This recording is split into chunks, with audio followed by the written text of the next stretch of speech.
Guys, welcome. This Friday morning here in LA. Welcome to the Natural Effect, where we talk about health, wealth, and everything else. You know, we've got a lot to get through, man.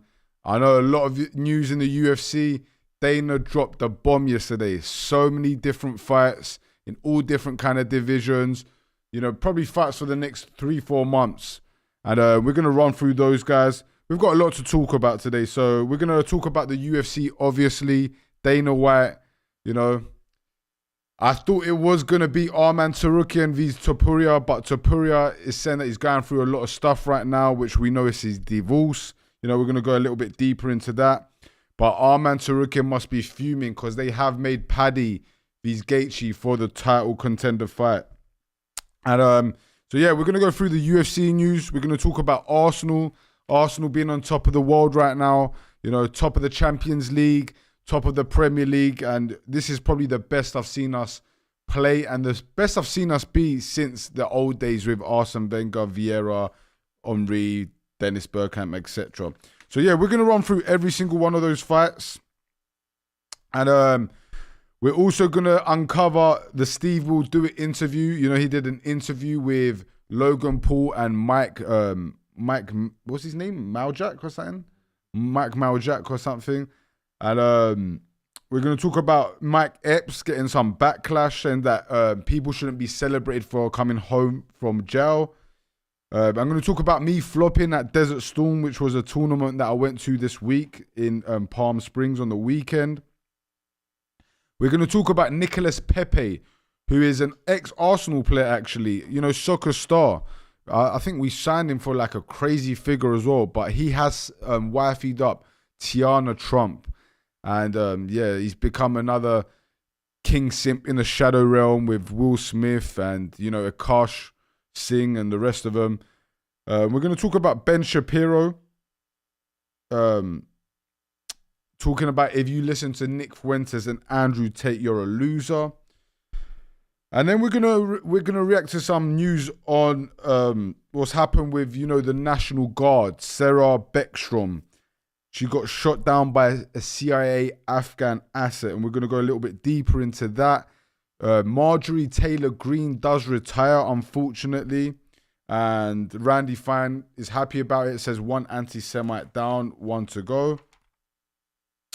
And then we're going to talk about female dating coaches like Sadia Khan and Elsa Morek, a few that, you know, lead women astray. And we're going to talk about Simp, the Simp culture, and the Simp and slut epidemic. And then we're going to talk about abortion, talking about Cristiano Ronaldo.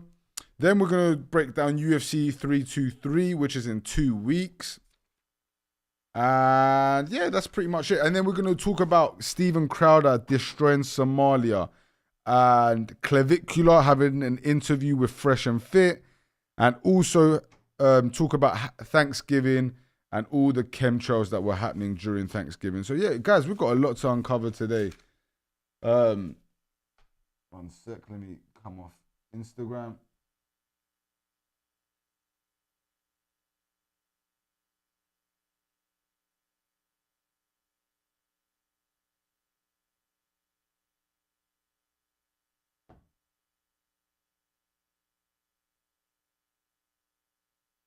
One sec, guys. Let me just post up that I'm live right now on Instagram. Get ourselves some more viewers over.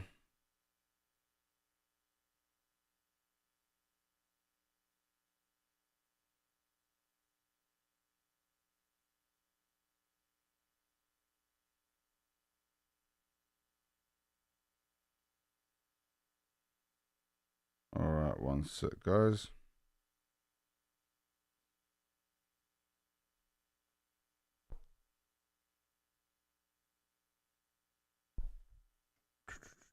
Link, YouTube.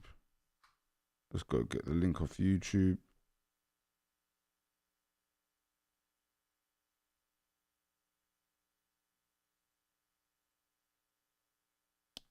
One sec.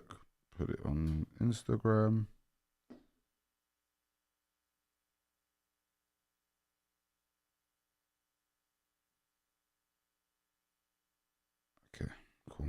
All done.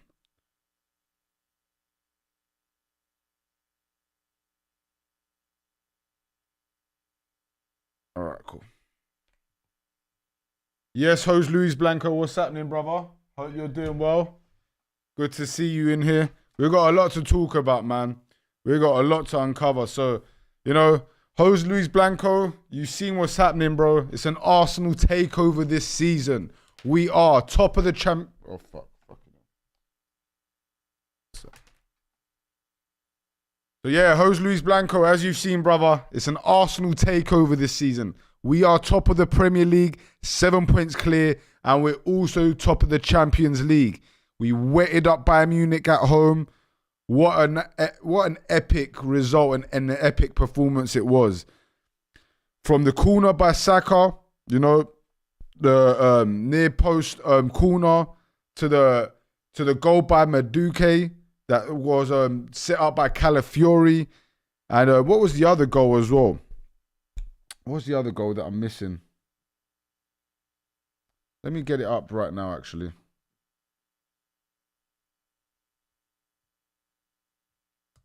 What goal am I missing, man?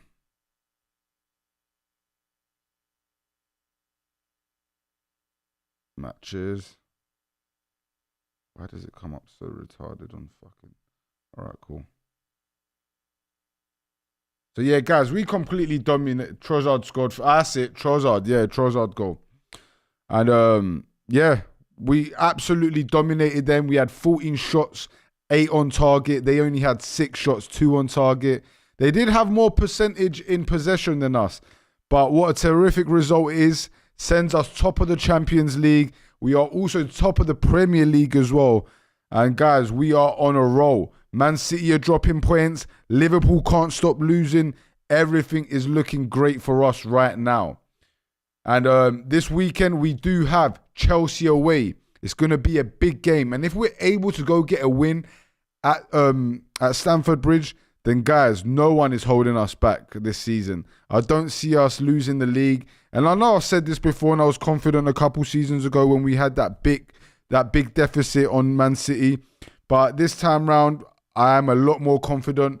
We've got the depth. We're playing amazing football. We're not getting just our goals from corners and crosses. That's the big difference as well. We're making a lot of great goals from great football. And going back a season or two ago, that's one thing I didn't like about Arsenal. Majority of our goals would come from corners, crosses, and it was frustrating to see. Especially me growing up, watching Arsene Wenger's team with Dennis Bergkamp, Vieira, Henry, Perez, and watching that tiki-taka football.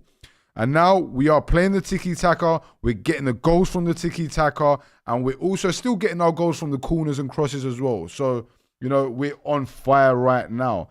Big up to Omar, big up to AV in the chat. Arsenal do look unbelievable this season. Chelsea smoked Barcelona midweek. I know Chelsea did smoke Barcelona midweek, and that's, we're probably not playing them at a great time, but I am still confident. And, I do think that we've got that quality just beyond Chelsea right now. Definitely the best defense in the world right now. And, as you guys saw, we didn't have Gabriel. We played without Gabriel, and we still look solid. So, big weekend for Arsenal as well. The weekend before was a big weekend for us. We went and we smoked Tottenham at home 4-1. Epic result, epic performance. Absolutely smoked them. And, even greater for us, Newcastle went and beat Man City at home 2-1, guys. And we did see Forest go and smash Liverpool at Anfield 3-0, which was crazy. And, last weekend, the North London derby, it was an Eze show. Eze was an absolute fire, scoring a hat-trick. He made good passes, interceptions, dribbles. He was a complete great player, and he got himself a hat-trick. So, yeah. And it was funny to me because it was shortly after the Tottenham manager, which I don't even know his name, turning around acting like he don't know who Eze is. When the interviewer asked him about Eze, he said, "Who's Eze?" Well, the Tottenham manager soon found out exactly who Eze was. And Eze's on fire right now so much that I don't even think Odegaard can get his place back in the starting lineup in the Arsenal team right now. Would you guys agree?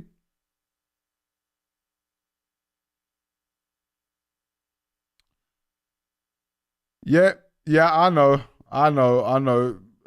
He is probably the best right now. I saw actually a vote between him and Declan Rice they put, and he won it between Declan Rice. So if Gyökeres can start scoring, they can't be stopped. Yeah, right now we're even relying on people, like not relying, but even Moreno, who's not a centre forward, is still getting goals for us. And even City midweek, we went to see him lose against Bayern Leverkusen, which, if you want me to be honest with you guys, I don't see anyone in the league. You guys can turn around and say that Chelsea have a chance. I don't think Chelsea has the depth or the quality to go win the Premier League. I feel the only other team that can do it is Man City, but Man City are dropping so many points at the moment. So, yeah, guys, let's see who Man City's actually got this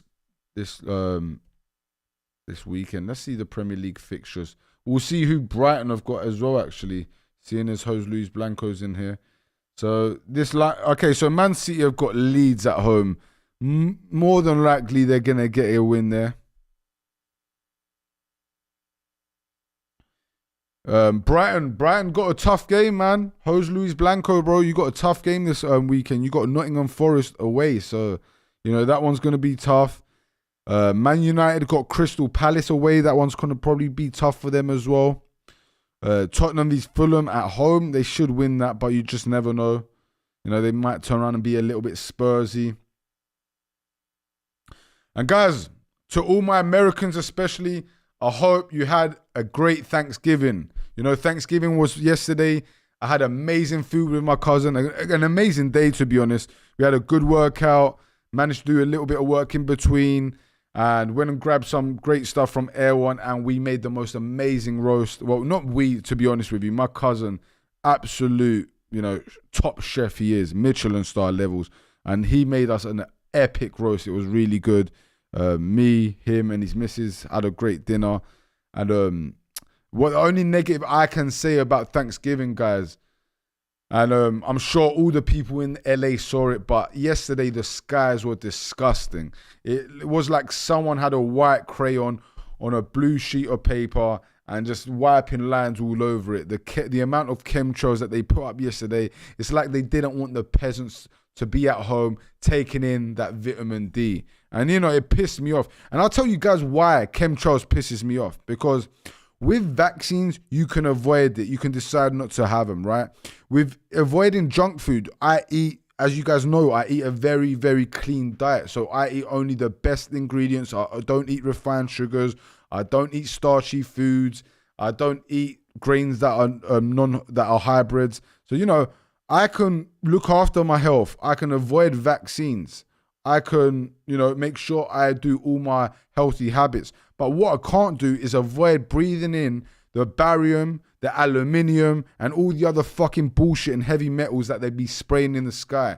And yesterday on Thanksgiving, on the West Coast here in LA, in SoCal, the skies were filled with that pollution, man. And I do genuinely believe that these pilots, which I'm pretty sure majority of them are part of the military, these guys need to start getting 10 years in jail for putting that up. I don't care if it's a call made by someone higher than you. If it's an order that you have to do. No, you don't have to do it. You can quit your job. Simple. Going and poisoning the people the way that these pilots are doing and these globalists is disgusting. And yeah, definitely pissed me off yesterday on Thanksgiving. So that was one negative of Thanksgiving, but I had a great day apart from that. Today, we have clear blue skies again.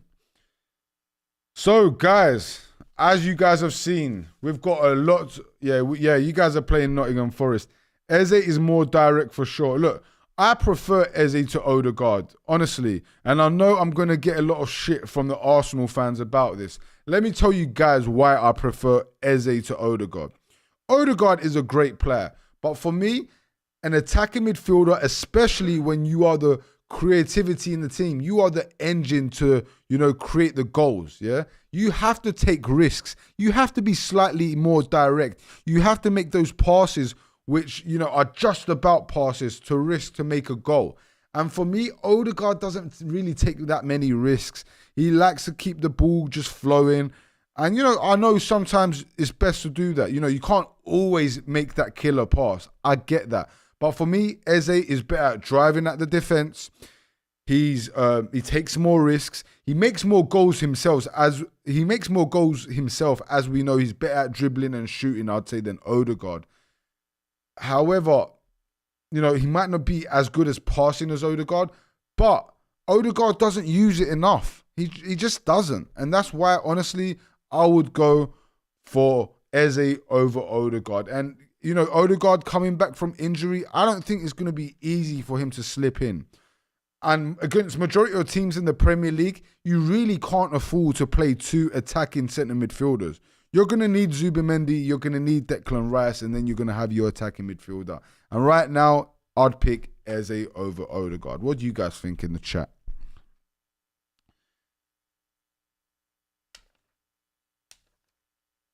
All right. Talking of Gooners.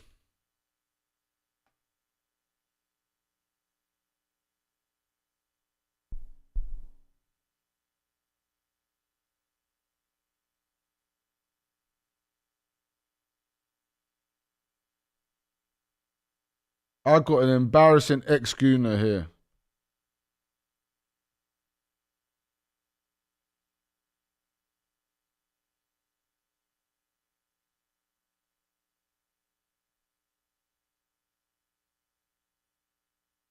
Club career. I'm trying to find out how much we signed him for as well, because we signed him 72 million. He's one of the biggest flops we've had. And do you know what? To my cousin, because my cousin asked me who Arteta has bought who was a flop. I'm pretty sure he bought Nicolas Pepe, right? Let me find out. Yeah, I'm pretty sure it was Arteta. He was there in 2019. Who bought Nicolas Pepe to Arsenal? Yeah, I'm pretty sure it was Arteta. Oh no, it wasn't. It wasn't Arteta. It was Emery. Okay, Emery, the Aston Villa manager. Okay, so all right, cool. I'll allow Arteta then. I'll allow him. I guess he didn't bring him.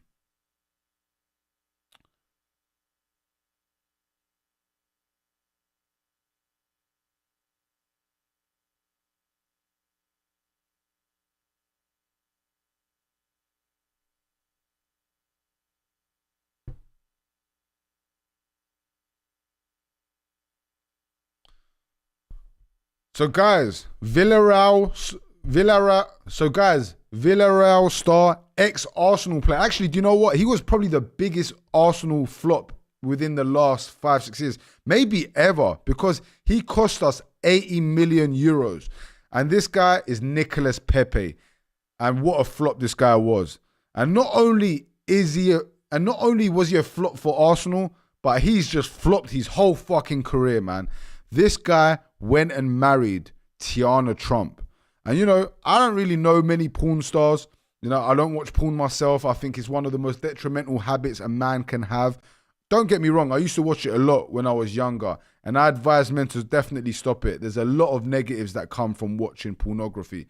However, you know, I researched her and it's like some mixed race porn star. And this guy has been dating her for a year. And now he fucking marries her, man. This guy has put a ring on a fucking porn star. Completely ruined his career because there's definitely going to be negatives that come from this. But not only has he negatively impacted his career, but he's forever in the shadow realm of simps, along with Will Smith, Akash Singh, and the rest of those weak men. And guys, you know, this guy already pissed me off with being a flop for Arsenal. We bought him for 80 million euros. This guy did nothing. He was a complete flop at Arsenal. Now he plays for Villarreal, and he was actually a record signing at Arsenal. And now this guy, let's read some of the articles that we've got right here. So Nicolas Pepe is making headlines off the pitch just as much as he does on it. The Villarreal winger is reportedly planning to take a big step in personal life, marrying Teanna Trump, aka Kiana Nichelle Jones, a former American adult star and social media personality. Fans have followed the couple's romance for over a year, and now social media is buzzing with rumours of an engagement, making this one of the most talked about stories in football circles and online communities right now. And guys, what a bloody shame. Imagine, most likely Nicolas Pepe grew up poor, right? Worked hard, stayed disciplined, went and became a football star. And don't get me wrong, he was a flop at Arsenal. But, he's done good enough in his career just to be a professional footballer who's made a big name, got signed for a record signing deal of $80 million, well, 80 million euros, to Arsenal. However, this guy has completely cooked himself. Completely. He's gone and wifeyed up a complete 304. And I advise guys not to date promiscuous girls, not to date OnlyFans. But this guy has done the worst of the bloody worst. This guy has wifeyed up a porn star. An actual famous porn star. Once I tapped her in, she was like across the whole internet. And, she's got a big name in porn. Disgusting, man. Absolute disgusting. And this is the simp epidemic that we've got right now. It's simps and sluts, yeah? And they're just as bad as each other, because if there was no simps, then there would be not many sluts. Sluts create simps, simps create sluts. It's a vicious cycle, guys. And yeah, man, what big L for Nicolas Pepe. Anyway, we're going to move away from football news now. And one sec. We're going to go on to the UFC stuff. But yeah, guys, do not date promiscuous girls, man. It's always going to bite you in your ass. As guys, we already know that dating a promiscuous girl, dating a girl with history is going to definitely tarnish your reputation as a man. Your woman represents you. So if you're dating a porn star, a woman that's most likely done gangbangs and fucked on camera multiple times and all of that, then it's a complete L, man. It's a complete L. And it's not going to last. And not only will it not last, but, if he doesn't get himself a great prenup in place, then he's going to lose a lot of his resources as well. So he might lose his sanity, his resources, and his reputation all at the fucking same time. Okay, so guys, UFC. Last weekend, we watched the UFC Qatar card. Arman Tsarukyan went out there and did exactly what I said, guys. If you guys can roll it back from the last stream, I told you guys, second round submission, Arman Tsarukyan on Dan Hooker. And that's exactly what he did. And Arman Tsarukyan is a fucking problem in the lightweight division. Now, Dana White drops a bomb on Arman Tsarukyan, and he must be pissed off. So fucking pissed off, The fact that he's probably got to wait now until next summer to fight, unless he takes, another fight with someone who's meaningless. But, I get it, Dana. I get it. You're pissed off with Arman Tsarukyan because he flopped last January in Los Angeles against Islam Makhachev. The late pullout, him saying he was injured with his back. But come on, man. He is the number one true contender. And right now, he must be fuming because he went with a dominant victory last week in Qatar against Dan Hooker. And now he's got to wait a lot more longer. Why? Because they have made Paddy Pimblett vs Justin Gaethje for the number one contender fight in the lightweight division. In other words, whoever wins between Gaethje and Paddy Pimblett is going to fight Topuria at the White House.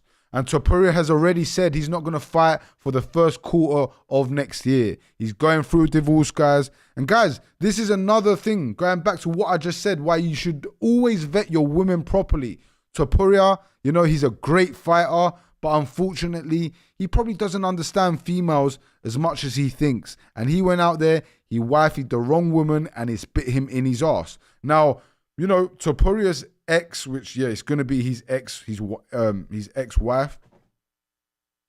She's not known to be promiscuous. You know, personally, I don't know her to be promiscuous or in the limelight of her being promiscuous. However, we know she's from Miami. We know she likes attention. She likes being in the limelight, right? And now Topuria, who's made a lot of resources, is going to have to give his wife half. And I'm not saying like, you know, she doesn't deserve something if you get with a woman and she helps you get to the place where you are. I don't think like the woman deserves nothing. Obviously, I think the woman should be compensated for her time and her efforts within that marriage. But, you know, to take half, especially when you're a UFC star, it just doesn't really make sense. Yeah, he's a double champ as well, so that's my take, man. And I honestly don't believe that Gaethje or Paddy Pimblett truly deserves that title fight against Topuria. I do think it's Arman Tsarukyan. I think that's the most interesting fight to make. Don't get me wrong. I do think that Paddy Pimblett vs Topuria is going to be an exciting matchup just because of the controversy between them, the beef, you know, the press conference is definitely going to be exciting. However, I'd rather see a great matchup. And I definitely think that the hardest fight for Ilia Topuria right now is Arman Tsarukyan. Unless he goes up to welterweight, these Islam Makhachev, which I honestly don't want to see that either. Because I truly think that Islam Makhachev would absolutely dominate Ilia Topuria. Ilia's just simply too small for Islam. You know, we saw what Islam done to JDM. Imagine what he'll do to Topuria, man. Yeah, Pepe was an L at Arsenal on and off the field. What a simp. So, guys, we saw Ian Gary go out there and beat Belal. And, you know, I did go with Belal on this matchup. I was torn in half. I did tell you guys it was a 50-50 matchup. But Ian Gary went out there and got the W. He mixed it up. He kept these range. He avoided the takedowns. It was a little bit of a boring matchup, if you want me to be honest with you. However, he did get that W. Even though he got the W against Belal, a former champion, I still don't think that Ian Gary should be the next one up for the title fight against Islam Makhachev. You know, like I said before, I do think that Rakhmonov should be next up. If it's not Rakhmonov, I'd even say Michael Morales deserves it more than Ian Gary. Because Ian Gary, even though he is a great fighter, you know, he did beat Prates. Not that long ago, he still lost against Rakhmonov. And I know he hyped himself up. You know, he was very proud of that loss. Which, you know, it was a good fight. And I did think that Rakhmonov would beat him. But he still lost. He still lost. So I don't think that Ian Gary deserves the next title fight. I do think that it should be Rakhmonov, even though he's been out for a while. But let's see what the UFC is going to make. Because, you know, the UFC has been making some questionable fights, if you want me to be honest with you. Now, Ian Gary not only was fighting in the cage, but he nearly had a fight outside of the cage. With who? The middleweight champion, Boris, the Wolf, Khamzat Chimaev. And, you know, I don't know whether that was cheekiness from Ian Gary, because, you know, Ian Gary come in like he's the lad, you know, overconfident in the room, which, you know, big props to him. If he wants to be overconfident, he can be like that. But, you know, I guess Khamzat Chimaev took it the wrong way, or maybe it was a misunderstanding between the languages. Maybe Khamzat heard the word fight and said, you know, he's not going to fight me, and might have thought, you know, he wouldn't fight me, as in like he hasn't got the balls to fight me. Or maybe, you know, Khamzat didn't like the fact that, you know, Gary had his hand on the back of his shoulders, gave him like a few heavy taps on the back, and maybe, you know, took that on as a sign of disrespect. And you know, in the background, you could see Khamzat talking to his team, like having a little small laugh, and they were blatantly talking about Ian Gary. Now, you know, Ian Gary come out and said it might be a misunderstanding as well. I don't know if this beef is going to be for real, but I do think that Khamzat would absolutely eat Ian Gary. Even though, don't get me wrong, Ian Gary is a big guy. If Ian Gary really wanted to go up to middleweight, he absolutely could put on the muscle and go up to middleweight. But I think he's going to stay at welterweight. He loves being the bigger guy in that division, keeping the distance between all his oppositions and peppering people up from the outside. So, yeah, guys, that's what happened between Ian Gary and Khamzat. Let's have a look at actually what happened as well.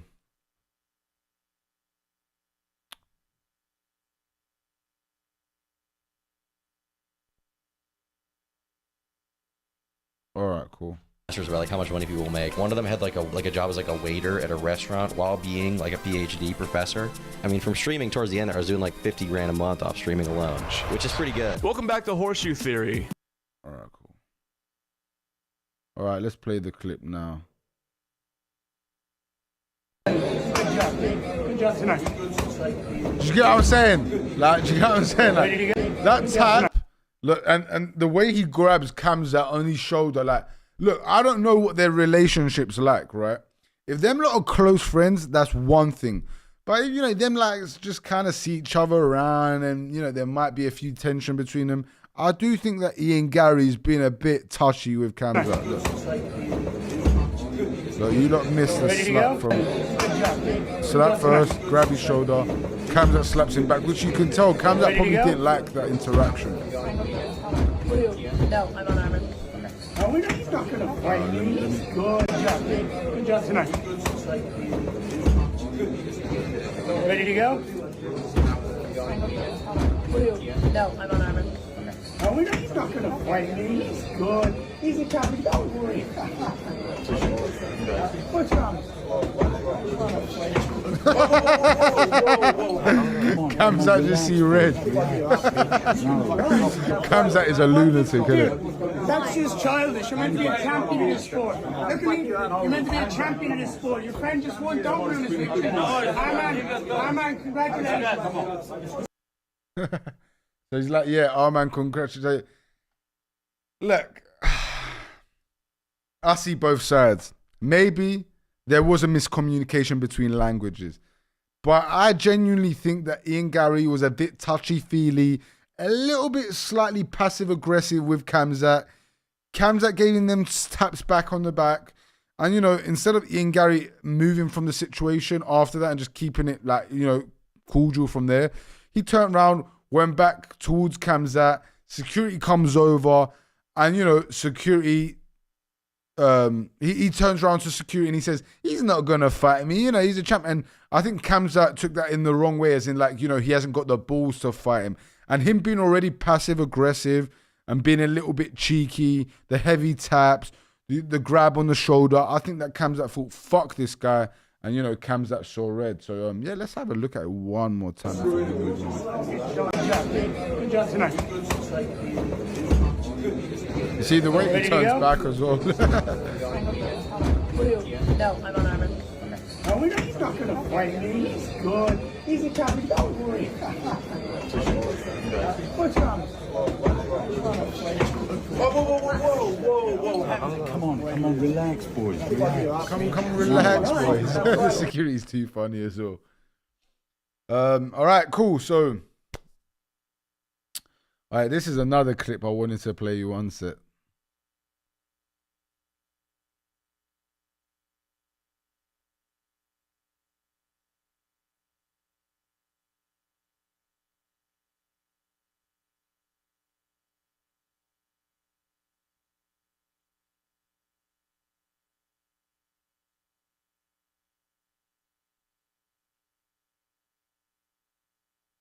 Assalamu alaikum, inshallah. Alhamdulillah. Assalamu alaikum, inshallah. Alhamdulillah. You speak Arabic? Yeah. No, do you? Inshallah. Hey guys, you definitely gotta watch this clip. Oh my god, this is great. This clip is great, guys. You definitely gotta watch this clip. So Arman Sarukian was always one of my favorite fighters. You know, he knows a few of the local boys that I do jiu-jitsu with. He's Armenian, you know, I'm Greek Cypriot. We've got a similar culture and we're both Christian Orthodox. And even so, we have similar body shapes. You know, I know he's completely ripped. Don't get me wrong. I'm not trying to compare myself to Arman. But, you know, we're stocky guys. I would probably be I would probably be weighing around lightweight as well if I was fighting. So, you know, I like Arman Sarukian. And he went from being one of my favorite fighters to absolutely my favorite fighter. And you guys are probably thinking, why? What's happened? Well, you know, check out this interview between him and Ariel Hawani. And yes, it was fucking awkward as fuck, but it was funny as fuck as well. So, guys, check this out. Alhamdulillah. You speak Arabic? Yeah. No, do you? Shway. A little bit. My parents are from the Middle East. My mom is from Lebanon. My dad from Egypt. Oh, nice. So you're a Muslim. I'm not. I'm Jewish. What do you mean? Your father from Egypt? Yeah. There used to be a lot of Jews living in Egypt. Oh, okay, got you. In the 60s and 70s. And my mother from Lebanon. There used to be a lot of Jews. They're all gone now. But yes, that's where we come from. Yeah, you're Christian, right? Yeah. We're all one. You know what I'm saying? Say again? Assalamu alaikum, inshallah. Alhamdulillah. You speak Arabic? Yeah. No, do you? Shway. A little bit. My parents are from the Middle East. My mom is from Lebanon. Talking of him being one of my favorite fighters, he's from actually Egypt. wearing the same watch as me right now. Oh, nice. Which I So just you're realized. a Muslim. I'm not. I'm Jewish. He's wearing his Hulk with his green shirt. But bro, What do you this mean? is You're not the a father full. from... This is not the full one. One sec. All right. Assalamu alaikum, inshallah. Alhamdulillah. You speak Arabic? Yeah. No, do you? Shway. A little bit. My parents are from the Middle East. My mom is from Lebanon. My dad from Egypt. Oh, nice. So you're a Muslim. I'm not. I'm Jewish. What do you mean? Your father from Egypt? Yeah. There used to be a lot of Jews living in Egypt. Oh, okay, got you. In the 60s and 70s. And my mother from Lebanon. There used to be a lot of Jews. They're all gone now. But yes, that's where we come from. You're Christian, right? Yeah. We're all one. Uh, You know what I'm saying? Say again? Assalamu alaikum, inshallah. Oh, bro, it's Alhamdulillah. not saying. You It's speak not exactly the same clip as. Where's the clip I'm looking for, man? My mom is from Lebanon. My dad from Oh. Egypt. Oh, nice. So you're a Muslim. Oh no, he's not. Even I'm wearing not. the I'm Hulk, Jewish. I think. What do you mean? Your father from Egypt? Yeah. There used to be a lot of Jews living in Egypt. They're all gone now. But yes, that's where we come from. You're Christian, right? Yeah. We're all one. You know what I'm saying? Say again? We're all one. We're all brothers. Yeah. Of course.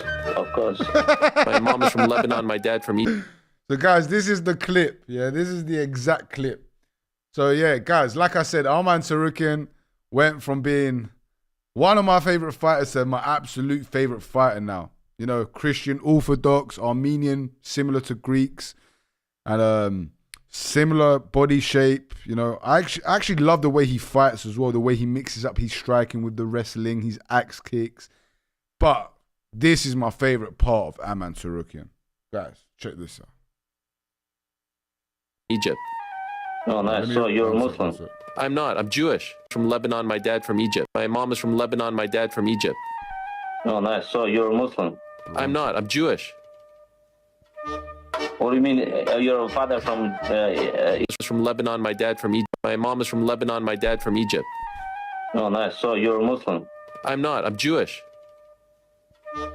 What do you mean? Your father from Egypt? Yeah. There used to be a lot of Jews living in Egypt. Now they're all in gone Palestine. Now, but yes, that's where we come from. You're Christian, right? Yeah. We're all one. You know what I'm saying? Say again? We're all one. We're all brothers. Yeah. Of course. My mom is from Lebanon. My dad from Egypt. Hey, Arman Sarukian, what a legend. What a legendary clip that was, man. Fucking hell. Smashed it. The only thing I don't agree with Arman about, I don't agree with him about this, man. Let me show you the only thing I don't like about Arman.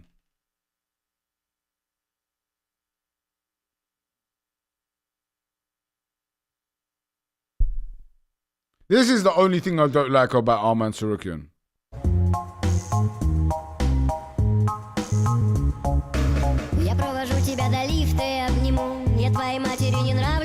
He's eating McDonald's on a private jet.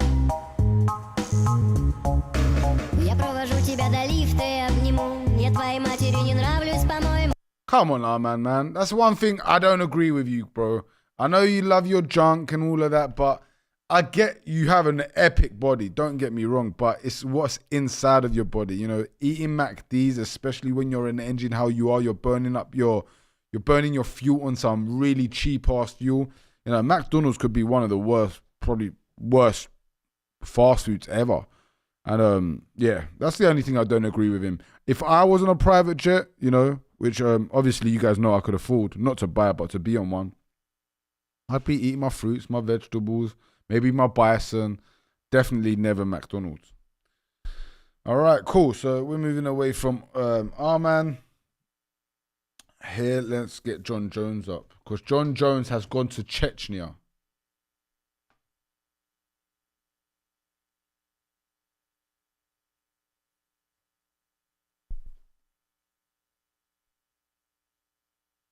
So guys, it's crazy, but we get to see John Jones in Chechnya before we get to see DC in Dagestan. And I'm sure Khabib, Islam, all the boys from Dagestan, rightly so, should give DC shit for this, man. Come on, DC, bro. You should have gone to Dagestan already, man. The content's going to be epic. I know them guys are going to definitely look after you. But here we see that John Jones has gone to Chechnya first, hanging around with, you know, the president of Chechnya, who gets a lot of backlash from being a dictator and causing loads of war crimes. I haven't done my research personally myself to know if all the news on him is true. But here we have some clips on Jones in Chechnya.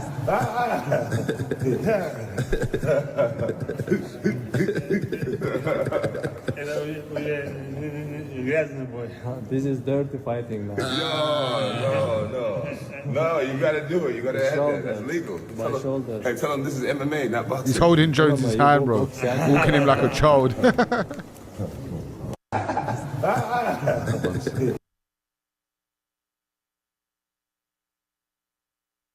Oh shit, look, John Jones firing rockets in Chechnya.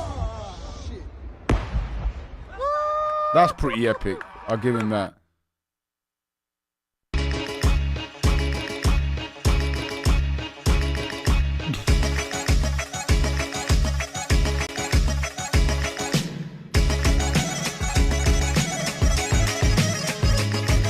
Jones and Khamzat doing some Chechnyan dancing.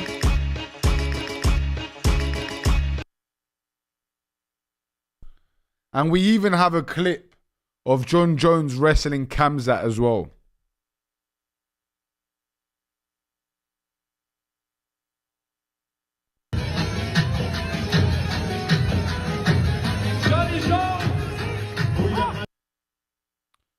Where is it? One sec. Let me get him and Khamzat up.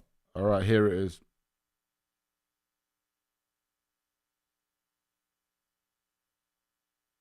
This moment in Chechnya was absolutely insane. UFC stars Khamzat Chimaev and John Jones were visiting President Kadyrov. From a simple joke turned into a playful showdown. The crowd circled, waiting to see what would happen between two legends. And out of nowhere, Khamzat exploded with his trademark power. Even while laughing, he took John Jones down with a clean, effortless move that shocked everyone in the room. John Jones jumped up, embarrassed, waving his hands and saying, "Don't film this," as he backed away from... So yeah, guys, Khamzat basically wrestling John Jones. You know, they had a little friendly spar, but, you know, he was able to take him down, and apparently John Jones said it was legit, which, you know, all the John Jones fans are, you know, going to turn around and say, ah, you know, they were just mucking around. But like I said before, man, Khamzat is an animal, and he can probably go all the way up to light heavyweight if he really wanted to. But yeah, it was funny to see John Jones in Chechnya. You know, DC gave him a lot of shit why he's in Chechnya instead of being with his family in DC, instead of being with his family on Thanksgiving. But, you know, guys, come on, man. Do we expect any better from John Jones? Do we really expect him to be this family-orientated guy? Come on, DC, you should know better than that, bro. But, you know, DC liked to throw that in there. And, you know, DC had a little back and forth with John Jones again. You know, them guys hate each other. They're going to forever hate each other. I don't see DC ever liking John Jones and vice versa. So, yeah, that's pretty much John Jones in Chechnya, guys.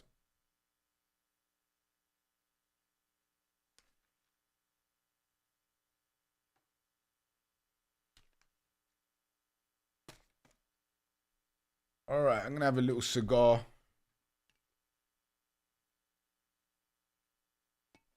Ethan, get in your bed, buddy. Get in your bed. That's it.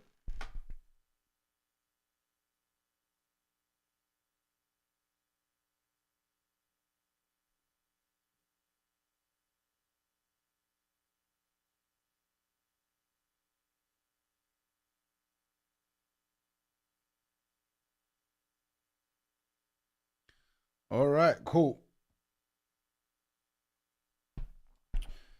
All right, cool. So, yeah, guys, as you saw, we do have some new UFC fights booked. And, you know, some epic fights, some fights that I'm really looking forward to. But we do have some shit fights as well, man. Fights that I really don't agree with. So, here we have the fights that Here we have the next upcoming fights. And I'm going to tell you guys as we go through them if I agree with the fight or disagree. So, we have Paddy Pimblett vs. Gaethje. This fight, even though it's a very exciting fight and I do want to see the fight itself, I don't believe it should be a number one contender fight. I think it should be Arman Tsarukyan next. Next up, we have Nunes, the UFC female GOAT, going up against Kayla Harrison, the absolute beast who's taken over the UFC currently in the bantamweight division. And guys, I'm definitely excited for this one. I know a lot of people give a lot of shit to female give a lot of shit to female MMA. And, you know, don't like to watch UFC fights with women in it. But this fight, I'm definitely looking forward to. I think that Kayla Harrison will get the win. You know, Nunes hasn't been active for a while. Even in her last fights, we saw her get submitted by Juliana Pena, who for me is levels beneath Kayla Harrison. So, guys, I'm going to go with Kayla on that one. And it's definitely a fight I'm looking forward to. Next up, we have Sugar O'Malley v Song Yadong. This fight, I definitely agree with this fight. I think it's an epic fight in the bantamweight division. You know, it's going to be a striking contest. I don't see it going to the ground from either guys. However, I do definitely see Sugar O'Malley getting that win. No one's really been able to outstrike Sugar, you know? Let's be honest. So, I do think that Song Yadong is not going to get the win. You know, we've seen Song Yadong get outstrike before. And I do think that Sugar O'Malley is going to go get the W against Song Yadong. And I'm definitely excited for that matchup. Yes, Wedgies, what's happening, brother? Hope all is well, man. Hope all is well. Got a little nine people in here. Guys, make sure at the end of the stream, we drop a like, a comment, and, you know, make sure you're subscribed. Our lives are starting to do better and better numbers. Let's get the lives where every single live is getting at least 1,000 viewers. Do you know what I'm saying? By the time like we've released the live, I think that's definitely realistic. You know, we've been getting, you know, the 2 lives ago, we got like 400 or 500 people. And then the last live, we were like around 800 people. So we can definitely get it up there. So in the heavyweight division, we've got Waldo Acosta. Yeah. We've got, in the heavyweight division, we've got Waldo Cortez Acosta going up against Derek Lewis. Definitely looking forward to this fight. You know, Acosta's been knocking out everyone in the heavyweight division. He's on a run right now. He's built himself up a name, even through the whole eye poke situation when he got eye poked by Aspinall's teammate. And, you know, they finished the match. We thought he all lost, but then they carried on the match and then he went and got the W when he knocked him out. It was a crazy matchup. And then even he took a short... And then even recently, even after that, he took a short, one sec. Who was it against?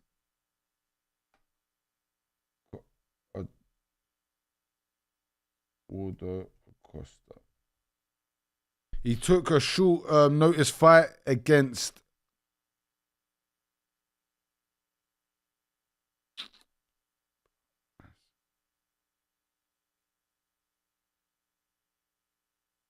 Was it Spivak? Oh, yeah.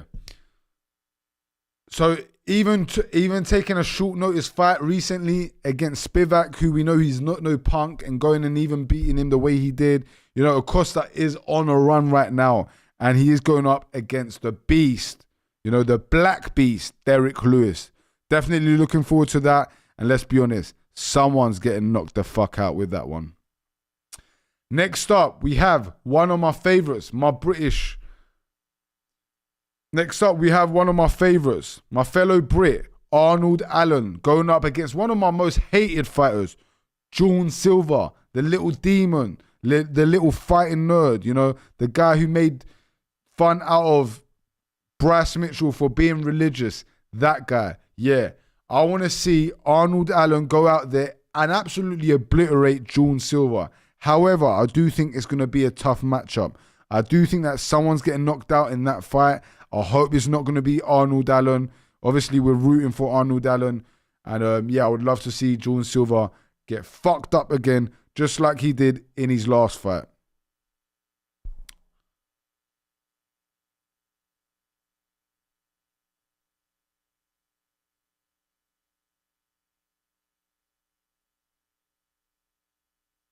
John Silver.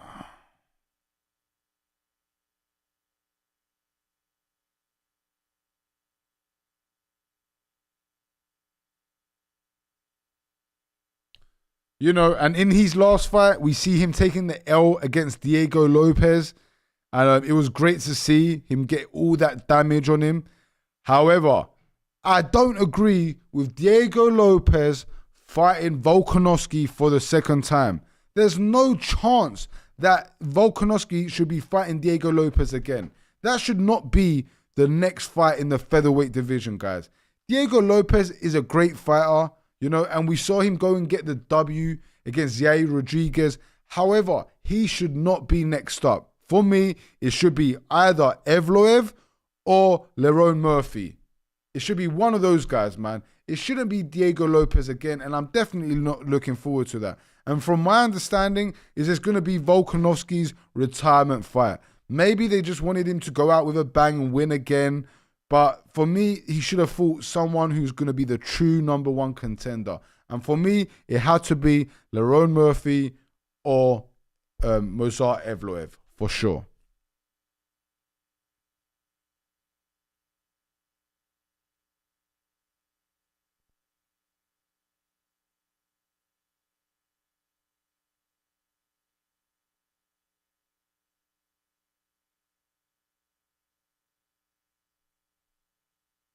And sorry, no, I was wrong before. We didn't see, we never saw, one sec, I'm on Diego Lopez. Yeah, it wasn't Diego Lopez. It was obviously Jordan Silver fight, the one he won. So yeah, realistically, guys, Diego Lopez should not be getting this title fight. He literally beat Jordan Silver, and before that, he lost against Volkanovski, and he's gonna fight Volkanovski's again. It's literally Volkanovski's last fight was Diego Lopez, and apparently it's going to happen again. I definitely did not want to see that matchup. Okay, next up, in the bantamweight division, we have Umar Nurmagomedov. Next up, in the bantamweight division, we have Umar Nurmagomedov going up against Figueiredo. And Figueiredo, guys, Figueiredo vs Umar Nurmagomedov. Fucking hell, I keep fucking butchering the name, bro. I'm just going to say Umar. So, I'm definitely excited for the bantamweight fight between Umar and Figgy. However, I do think that Umar is definitely going to win this and get the next title fight against Merab. I don't see Merab losing against Peter Yan, and I don't see Umar losing against Figueiredo. And I do definitely think that Umar's going to take it to ground, beat him on the ground, maybe mix it up. Don't get me wrong, Umar can win on the feet, but I do think he's going to take it to the ground just to secure that easy win against Figgy. And he's going to be next up against Merab. Another fight that has been announced is Alexa Grasso going up against Rose Namajunas. And it was weird because when Dana White was announcing the fight, he called her Namajunas. I don't know why he called her that. She's not even Jewish, but I don't know why he called her that. I think she's Romanian, right? But it's Namajunas, right?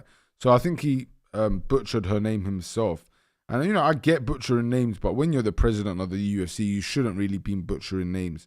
But yeah, Rose is fighting against Alexa Grasso. Two girls that are definitely rate, one definitely heavy on the boxing, and one more, she's more rangy. Rose is more rangy, more long, and going up against Alexa Grasso, who's more known for her boxing. But also, we even see Alexa Grasso submit Valentina Shevchenko. So, we do know that she's just not a boxer. But yeah, I'm definitely think that fight is going to be good. I know I saw MMA Guru punking the fight. He hates female fights, but I'm looking forward to this fight myself. All right, guys. One second. Let me do a stand up. Have a little stretch. Spark up a cigar.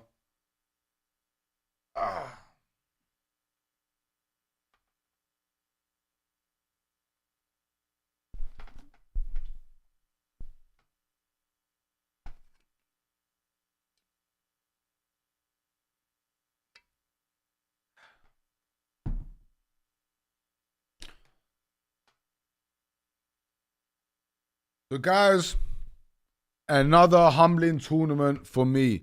And what was it, like 2-3 weeks ago? I went out to India in Palm Springs and I got my first tournament win in foot golf.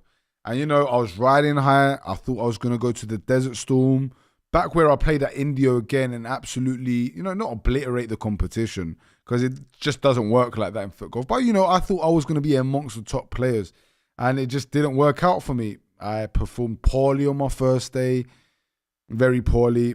Even at India, I was so frustrated at the nighttime from my daytime performance, and I just couldn't get it out of my mind. I was always chasing, trying to knock off those strokes. And then even in my last day, which I played okay, it still wasn't really good enough, especially for my personal expectations. But now, I get to spend a lot of my time off rebuilding my body, strengthening up my legs and my glutes, which I do think are definitely important for foot golf. But more importantly than anything, I definitely need to work on my mental. I need to read more books on golf. I need to learn lines better.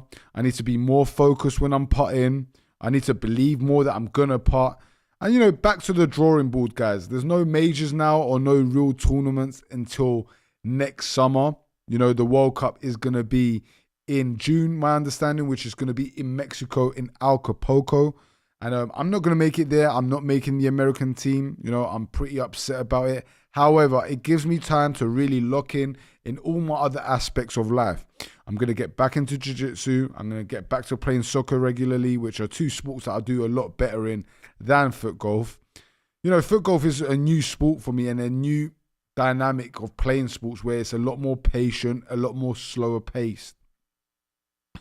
But yeah, guys, I'm going to focus more on my podcast, streaming more often, focus on bringing out more clips, strengthening up the team, locking down everything within the cannabis brand, and really take my life a lot more serious than I've been doing the last 2-3 years. It's the year of the horse coming up. It's my fucking year. I've been saying this for a while, but I've been prepping and doing a lot of things in the background. But this year, you guys are going to see all the fruits come to fruition, and all the fruits they're gonna harvest. I put the seed in a long time ago. I got the soil ready a long time ago, but you guys are gonna see the fruits harvest very soon. So yeah, that was my latest with the tournament in Palm Springs.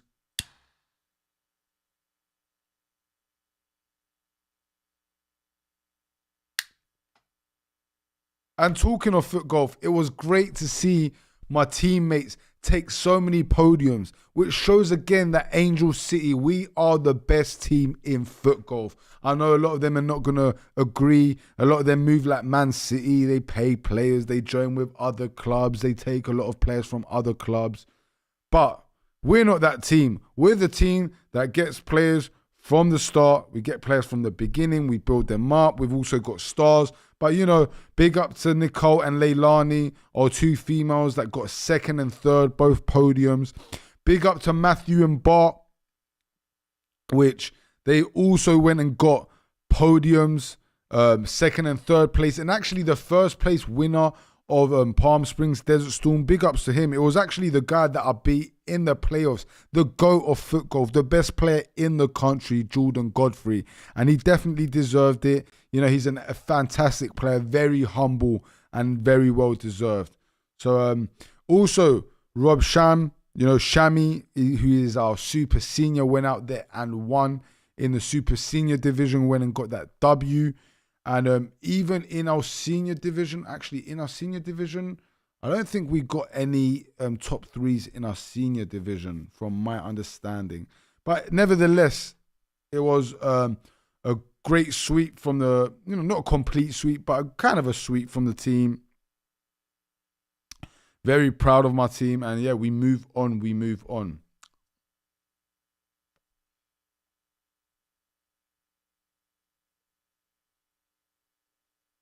Okay, here we're going to react to Steve Will Do It's interview.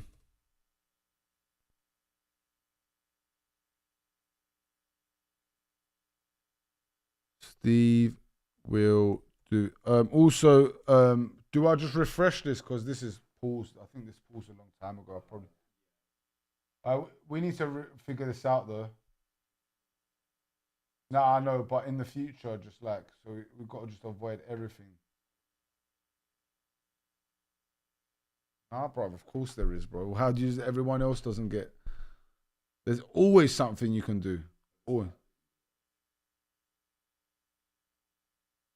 It's not affecting the stream, but in the future, I don't want it happening because in the future, it's going to put me off. Like Myron game, like people who stream don't sit there and say, oh yeah, I need to refresh the page. It might happen once in every so often, but this happens once every stream near enough. Gee, it just shouldn't happen. It's a technical thing that shouldn't happen. It's very simple. Don't want to hear excuses. All right, cool. So, guys, we're going to respond here to Steve Will Do It. One sec. And are Logan you genuine friends with all the Nug boys?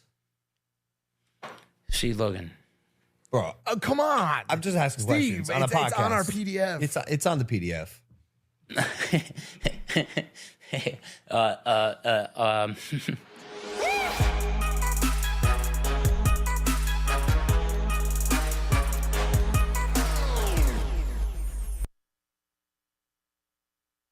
Yeah, I'm sure you can guess.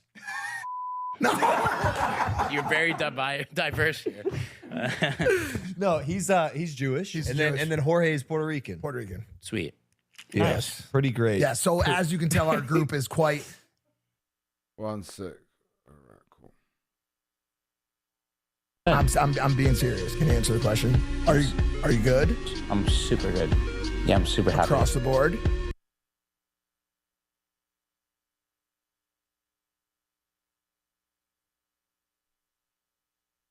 All right, cool. So, look, I watched the Steve Will Do It interview, and let me just break it down for you guys. You know, it's an hour long. You guys can go watch it yourselves. It was on Impulsive, Logan Paul and Mike Maljak, whatever his name is, their podcast, you know, the King Simps. One of them fucking wifeyed up, you know, a fucking porn star called Lena Rhodes. And the other one, you know, as we know, Dylan Dennis absolutely obliterated her, what was her name? Nina. So, yeah, guys, you know, these guys are fucking both punks. And I don't like Logan Paul. I don't like Logan Paul because he sells toxic products like fucking, you know, Prime with KSI, who's another weasel as well.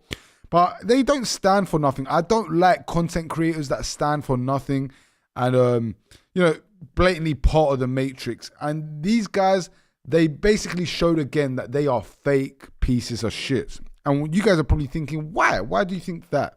Well, look, first of all, if my genuine if my genuine friend came onto my podcast and he was drunk or very high, for example, and it wasn't a good interview, you know, he obviously wasn't himself. He obviously was emotional about something and he was intoxicated. I wouldn't release the podcast. Not only would I not release the podcast, but I'd probably just cut the podcast short and just be like, bro, you're obviously kind of drunk right now. And, you know, let's cut the podcast for another time. We can reschedule it. You know, you're a fucking idiot because you're wasting my time and you turn up drunk. But, you know, we can do it another time. But to me, it seemed that Logan guy, Mike, used it even more to try and punk Steve, make him look like a fucking idiot. And for me, Steve is only the real one out of his circle. Like, out of the Nelk boys, you know, we've got that Steiny guy who's, you know, Zionist, blatantly Zionist. Same with that Carl guy. I don't really like him much, the guy who interviewed Netanyahu. These guys, they don't stand for much. They just go with whatever's popular. And for me, Steve was the only guy that went against the grain. And Steve was also giving out a lot of money to people that needed it and helped a lot of people. And his whole channel was very positive. And, you know, he talks on it about how Mr. Beast is a fake guy. Mr. Beast only gives when the cameras are on. He doesn't give when the cameras are off. He's not a good guy. He doesn't stand for nothing. He doesn't give people valuable content. And, you know, they started calling him a hater. Now, I don't think that Steve Will Do It needs to hate on Mr. Beast. Steve Will Do It is obviously very successful in content creating. He's obviously got a lot of money. And, you know, he's a young guy who's got his whole life ahead of him. Now, you know, there's no reason for him to hate on Mr. Beast. He just said it clearly that he didn't like Mr. Beast because his YouTube channel got shut down. And ever since it got shut down, Mr. Beast has never got back to him, never responded back to him, and never even helped him sort out the situation. And, you know, Logan and Mike, the rats, turned around and said, well, what do you want Mr. Beast to do? What do you want him to do? How can he help you? Let's not act like Mr. Beast doesn't have pull on YouTube, guys. When you're the biggest creator on YouTube, like for example, if you're Asho Speed or if you're Mr. Beast, you're gonna have some sort of pull or say with the owner of YouTube. You probably have direct contact with him. So yeah, Mr. Beast could have helped Steve out. However, not only did he not help him out, but he went cold on him, never responded back to him. And, you know, Steve Will Do It was just giving his outlook on the whole situation. And them guys tried to lil bro him, tried to gaslight him and make him look like he was a hater. And, you know, he kind of walked off the podcast. And it shows again how majority of these content creators are fake, don't stand for nothing. And Mike, Maljak, whatever his name is, and Logan Paul, those guys are very clear to see from a mile away that are fake as fuck. Not only do they wife you up absolute whores, yeah? And, you know, I'm not a Dylan fan either. I think Dylan Dennis is a fucking idiot himself. But, you know, Logan Paul is also in the shadow realm of simps. Alongside, actually, his partner, Mike Maljak, Will Smith, Akash Singh, and the rest of those idiots. Alongside, even today, Nicolas Pepe. Logan was really trying to be an arsehole and see he was drunk and tried to blame Steve. They knew what they were trying to do. Yeah, they knew exactly what they're trying to do. Exactly, wedgies. Also, Mr. Beat, if he's so good, why he be on Aiden Ross stream pressuring people for money for his water program in his true colors when on display? And not only just that, but, you know, when it comes to real life situations like the Palestine thing, things are actually important in the world. You'll never see Mr. Beast talk about it. Actually, in front of Mr. Beast, if I'm not mistaken, Aiden Ross, who is a Jew himself, big up Aiden Ross. I actually like Aiden Ross a lot. He said free Palestine, right? And Mr. Beast just went quiet and didn't want to say nothing. You know, he actually was pulling a face like, oh shit, I shouldn't be here. Which again shows that, you know, Mr. Beast is a fake ass motherfucker. Okay, one sec. Mike Epps. Backlash.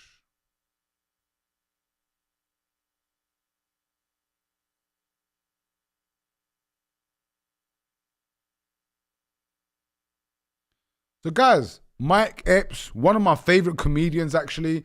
If you watch Friday, next Fridays, you know, the whole series, you know who Mike Epps is, aka Day Day. So yeah, man, definitely one of my favorite comedians. And he come out and said something that was valid about the black community. He basically said that, you know, the black community should stop celebrating people from coming home from jail. And he's absolutely right, because, you know, the black community make out like it's a cool thing to, you know, free them. And, you know, when they come out of jail, you know, they do a whole celebration, which, you know, I might sound like a hypocrite because, you know, kind of celebrated Max B coming home on the last stream. But I also said that what he done was degenerate and was absolutely wrong. And we should stop celebrating, you know, criminality. And, you know, Mike Epps come out and said this. What's up, y'all? It's your man, Mike Epps, man. I just want to get on here and clarify and clear a few things up. Number one, about the brothers coming home from prison being celebrated. There's no reward for coming home after 30 years. You don't get no care package. You are a failure. Failure. Get your out here and help these kids. Now, pay that back forward. I've always been a part of reform. I got brothers right now from my hometown that I'm trying to help come home. They've been in prison forever. I think you guys might have misunderstood what I was saying. I might have said it the wrong way, but what I was trying to say is we don't want to send kids mixed messages about coming home from prison being... Stop right there. I don't want to hear the rest. Mike Epps, Day, you don't need to fucking apologize for nothing. Fuck that shit. Do never apologize. Always stand on business, man. What he said originally in the interview was very valid. He doesn't have to sit there and explain himself to all the fucking criminals and degenerates to what he fucking meant. It's very simple. Yeah, we should not be celebrating anyone, not just in the black community, any community. We should not be celebrating criminals coming home from jail who were guilty. Very simple.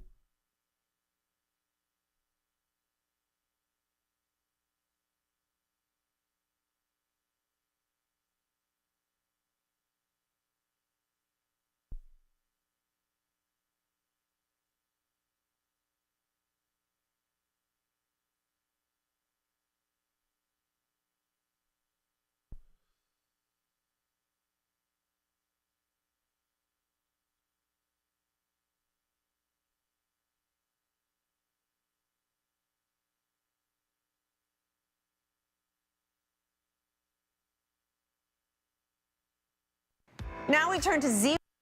And moving on, we've got another comedian who I've always called out as being fake. This guy has never been one of my favorite comedians. One, I think he's overrated. I don't even think he's too funny. I can name you so many comedians that are better than fucking Kevin Hart. And this midget is not only not funny, but he doesn't stand on nothing. He's very woke. He just goes with whatever's cool. He tries to not be cancelled. And those types of characters, not only are they the most valueless characters, but they don't stand on nothing. They don't have backbone. They don't have ethics or real true morals. And here's an interview he had recently, and you know, he gives a very political answer. To me, I would have been like, I wouldn't have any. I wouldn't have a thought daughter, and I wouldn't have a gay son. Both of them guys get fucking what's it called when you get you know, when your family disown? Yeah, I said disown. Yeah. For me, I would disown both. But yeah, here is the interview, guys. Anyway, who goes head to head with Kevin Hart in a wild new interview. Can you state for the record your race and gender and pronouns? My race and gender and pronouns? I believe what do I say here? Comedian Z-Way holds nothing back on her iconic guest Retarded web series, interviewer, taking jabs retarded at Kevin comedian. about his height and his wealth. And while Kevin holds his own, he never gets the upper hand. I don't know if you're as accountable as I would want you to be. You're turning this around on me? I'm not. You're totally right. As a rich man, you should tell me how to hold myself accountable. What can I do better to be an ally to you? Kevin is making the rounds promoting his new Netflix special, Acting My Age. And when he stops by Complex Magazine's 360 with Speedy, he reveals his comedy Mount Rushmore. Pryor always is on there first. It's Chris Rock, to his fellow comedians. Fucking hell. Hold out for nothing. Wasted our time. One sec, bro. Your latest special is called Acting My Age. Yes. What year were you born? 1979. Damn.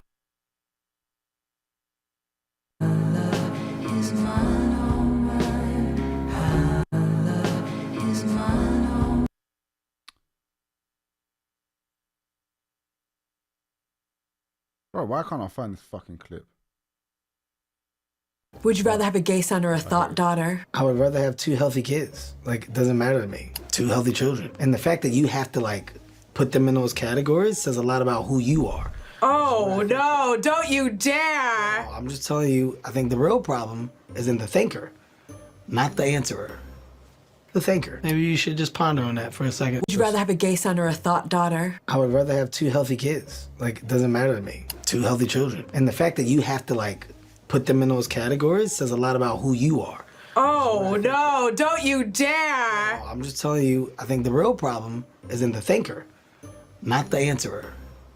The thinker. Maybe you should just ponder on that for a second. Which do you give less of a fuck about, gay rights or women's rights? Well, first and foremost, rights are rights. You should care about them all. Everybody has a voice and everybody deserves to be heard. What I want to do is be a part of the change that the world desperately deserves and hopefully get us to a point where we're all on the same accord. Would you?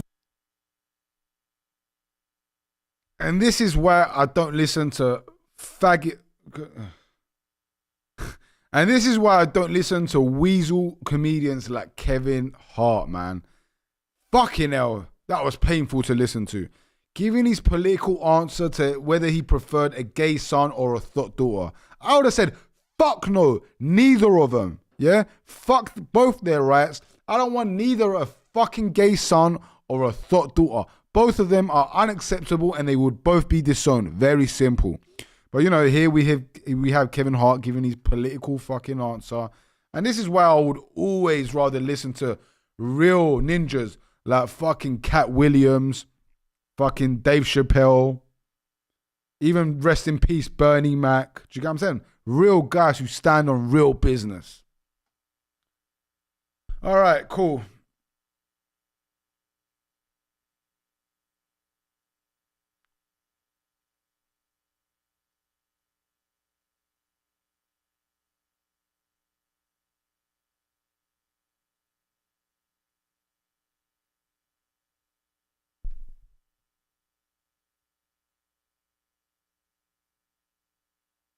If you listen to Nick Fuentes, you are likely to be a loser. He is a loser. He is a basement-dwelling, ridiculous loser. Listen to Nick Fuentes. Oh, shit. Oh, shit. Oh, shit. Oh, shit. This is what happens when the Zionists and all the influencers lose influence and control. You know, here we have a clip of Ben Shapiro saying that if you listen to Nick Fuentes and Andrew Tate, you're a loser. Let's listen to this, guys. If you listen to Nick Fuentes, you are likely to be a loser. He is a loser. He is a basement-dwelling, ridiculous loser who spends his days ranting on the internet to a bunch of other basement dwellers. Don't be one of those people. You don't have to be that. You can actually go get a job. You can get married. You can have a girlfriend. You can actually, make something of yourself in this world. And it was really funny. There was one point where actually Tucker made some sort of disparaging reference to Fuentes about this when he was doing an interview with another delightful person, Candace Owens. And in the middle of this interview, he sort of made a disparaging remark about Fuentes. And Fuentes went right back at him and said, you're insulting the basement dwellers, Tucker. Those are your people. Like you said they were your people, but actually you scorn them. Here's the thing. Nobody should scorn people who are unsuccessful in life when they don't know better. But it's our job to teach them to know better, right? It is not good. If you listen to Nick Fuentes, there is no way your life gets markedly better. In fact, it gets markedly worse. If you listen to the life prescriptions of Andrew Tate, your life will get worse, not better. You will end up alone, joyless, with no purpose in life. You will end up not being very wealthy. You'll have made him wealthy by giving him your money, by being grifted upon. And if we don't make that aggressive case on behalf of our own values, and yes, against those values, and not in a shy way, then we... So, Ben, tell me, bro, what do you say in your content that actually helps young men? Apart from grifting for Israel and the Zionist lobby, because everyone's seen it and it's pretty evident at this stage, what do you teach the young men that Nick Fuentes and Andrew Tate don't, for example? In fact, I would say that Nick Fuentes teaches a lot of valuable content. He teaches you who runs the world, right? And it's important to know who runs the world and that you've been deceived for how many years, yeah? Because without understanding who runs the world and how we've been deceived, then there's not going to be no change. And that's what Ben Shapiro doesn't want to see. And on the other hand, we have Andrew Tate. Andrew Tate shows you how to escape the matrix, how to make resources, how to get into crypto, how to work on your fitness and your finances. I've never heard Andrew Tate give you content that is going to make you more poor or give you a worse life, let's say. For me, it's just blatant at this point. Ben Shapiro doesn't want anyone to listen to anyone who's anti-Israel. You know, you heard him talk about Candace Owens in that. You heard him talk about Nick Fuentes. If you listen to Nick Fuentes, apparently you're a loser. Same with Andrew Tate. You know, me, listening to Andrew Tate, he's definitely motivational. How has he helped me make my money? No, I made my money before I even knew who Andrew Tate was, right? However, Andrew Tate motivates me more and inspires me more than listening to Ben Shapiro talk about how, you know, we should be simping for Israel. That's all he really talks about. And Ben Shapiro doesn't understand dating dynamics, especially in 2025. And, you know, I once upon a time agreed with some of what Ben Shapiro had to say. But what he does say, which is valuable, is what every other person in the conservative space says. It's just blatant for him. He just doesn't like anyone who's anti-Israel. Very clear. Yeah, Ben ain't got a clue.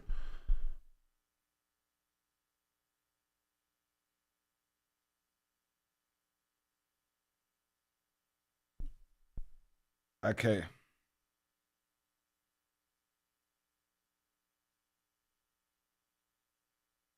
Talking of Israel, you know, something happened on X recently where you can see where the location of every account is.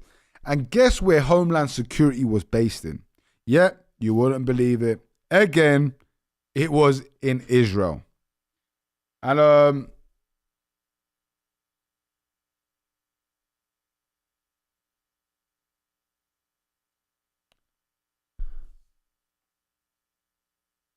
Hey, Ling Ling!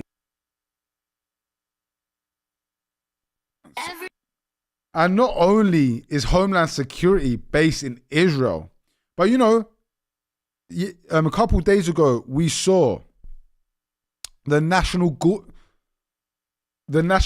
member, Beckstrom. The National Guard member, Sarah Beckstrom, and she was shot down by an Afghan CIA asset. Come to find out. And something unusual happened again. Well, someone was researching Sarah Beckstrom from Israel, just like the whole Tyler Robinson situation that happened with Charlie Kirk. Remember when there was some unusual activity getting researched from Israel about Charlie Kirk and Tyler Robinson? You know, we can say Charlie Kirk being Googled is normal, right? Because he's a big figure. But Tyler Robinson being Googled just before the Charlie Kirk situation. And we have the exact situation, and we have the exact same situation right now with the National Guard member, Sarah Beckstrom, who was shot down by a CIA Afghan asset. And she was researched just days ago in Israel, specifically in Tel Aviv. Crazy. You cannot make this shit up, guys. Talking of Israel, you know, unfortunately, Marjorie Taylor Greene, one of my favorite politicians, you know, I always say that women shouldn't be in leadership roles or be politicians, but she's done a great job being against the being against the Zionist lobby and, you know, just basically telling the truth about what's happening in our politics and how we've been infiltrated. And guys, unfortunately, she has resigned. And let's be honest, we know why she's resigned. She's definitely had threats on her life. She doesn't want to be the next Charlie Kirk. And we even had fat ass Randy Fine come out and say, one anti-Semite down, one to go. And it's funny to me how if you come out and criticize Israel, don't say nothing negative about Jews, which, Marjorie Taylor Greene actually doesn't. She's not like Nick Fuentes. She's not like Dan Bilzerian. She doesn't really go into the whole Jewish thing. She just talks about Zionism and Israel. But even Randy Fine calls her an anti-Semite and says, one down, more to go. And yeah, guys, they're not going to stop until they try and get all the people that have awakened the people out of politics and out of influence. They're going to do the same with Nick Fuentes, the same with Candice Owens, the same with Myron Gaines, Ian Carroll, and the rest of the guys. So, yep.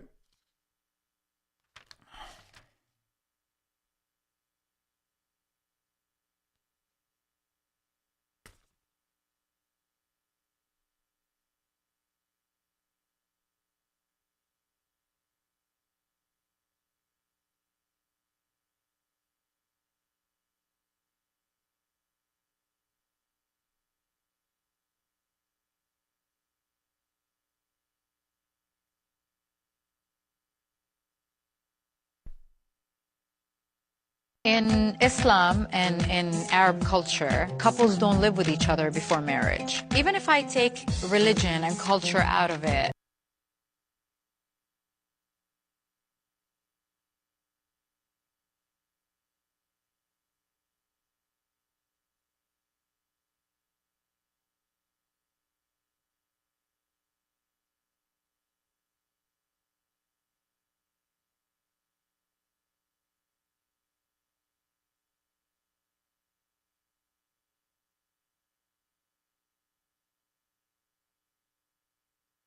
my advice is, if you want to find your life partner, if you want to find the love of your life, your soulmate, whatever you want to call it, right? You have to do the work first. If you want to find the right one, you got to show up as the right one. The advice is... And look, guys, I've spoke on female dating coaches before, and for me, alongside rappers and crypto guys, and when I'm saying crypto guys, I mean the guys who change up money for crypto guys, some of the biggest scammers in the world, and dating female coaches are definitely in that category of one of the biggest scammers in the world. Why? Because women sell other women comfortability. They know that women would rather hear comfortable lies rather than uncomfortable truths. And this is an epidemic right now of female coaches coming out just spewing the same old garbage, turn up the person you want to see. And it's not true. Masculine, successful men do not go for successful women. They want submissive, feminine women. And all these women like Elsa Morek, who I've spoken to in the DMs before, she definitely pushes women towards the wrongs, she definitely pushes women into detrimental advice. And honestly, she's a woman who doesn't even respect her man herself. She's pregnant from what I saw recently, and she has not one picture of her man on her whole profile. In fact, none of these women are in successful relationships themselves, yet they want to come out and try and give other advice to other women. Same with Sadia Khan, who we found out recently is a side chick to a man who doesn't want to take her seriously. And even to this woman right here, who's a new woman on the block, whatever her name is, Dr. Sarah Al-Madani. If you want to find your life partner, if you want to find the love of your life, your soulmate, whatever you want to call it, right? You have to do the work first. If you want to find the right one, you got to show up as the right one. And this is what people don't get. And I've always heard men say, I want a Michelle Obama. If you want a Michelle Obama, you got to be an Obama, right? So you got to put the work. You got to show up as the best version of you. And that's, I think... First of all, no one wants a Michelle Obama. First of all, no one wants a Michelle Obama because I don't want to date a man. Secondly, Michelle Obama's highly unattractive, incredibly masculine with a failed podcast. Men don't want to date bitches like that. Like, bro, what the fuck is this woman talking about? And this is what I mean by female dating coaches. They all with their asinine advice that will never work. Girls, if you want to actually take some real advice, go listen to male podcasters who are in the red pill space.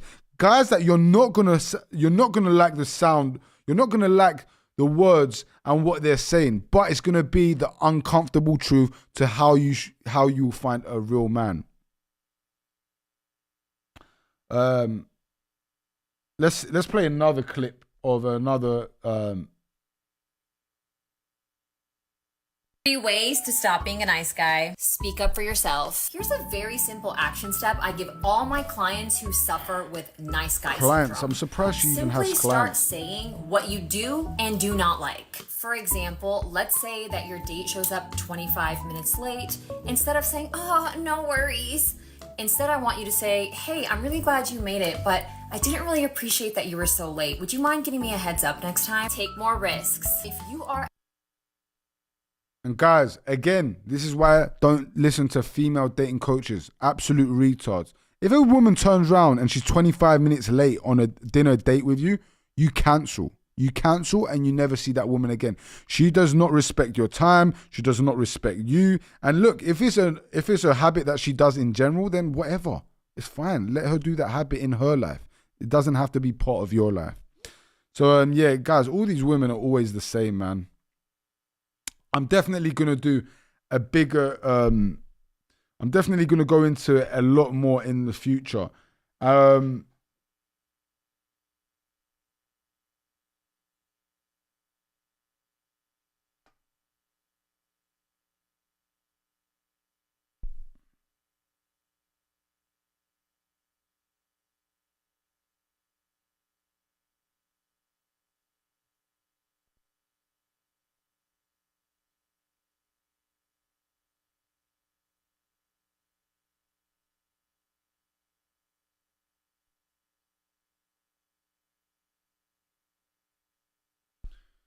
And guys, it's not just women, guys. It's not just women. You know, you have those asinine, and guys, it's not just women. You have those asinine dating coaches like Sadia Khan who happen to be female, but you also have some king simps like Yada Awakening, like Chris GQ Perry. And look, let's listen to a few of their clips to show you guys why these guys just spew comfortable lies to women just to sell, honestly, because this is probably what they do. They mentor and coach a lot of women, giving them lies, not real life advice, and the brutal truth about what men really want. Let's go to Chris GQ Perry first. A woman who survived her lowest point in life doesn't fear losing anything anymore. She rebuilt herself from pain piece by piece without anyone clapping for her. Now she doesn't chase, she doesn't beg, and she doesn't break her own heart trying to keep anyone, because she fought so hard to find herself again, and she refuses to ever lose herself again. A woman who... Chris GQ Perry sounds like such a maggot, but with the 6th letter of the alphabet, you know, first. This guy, you know...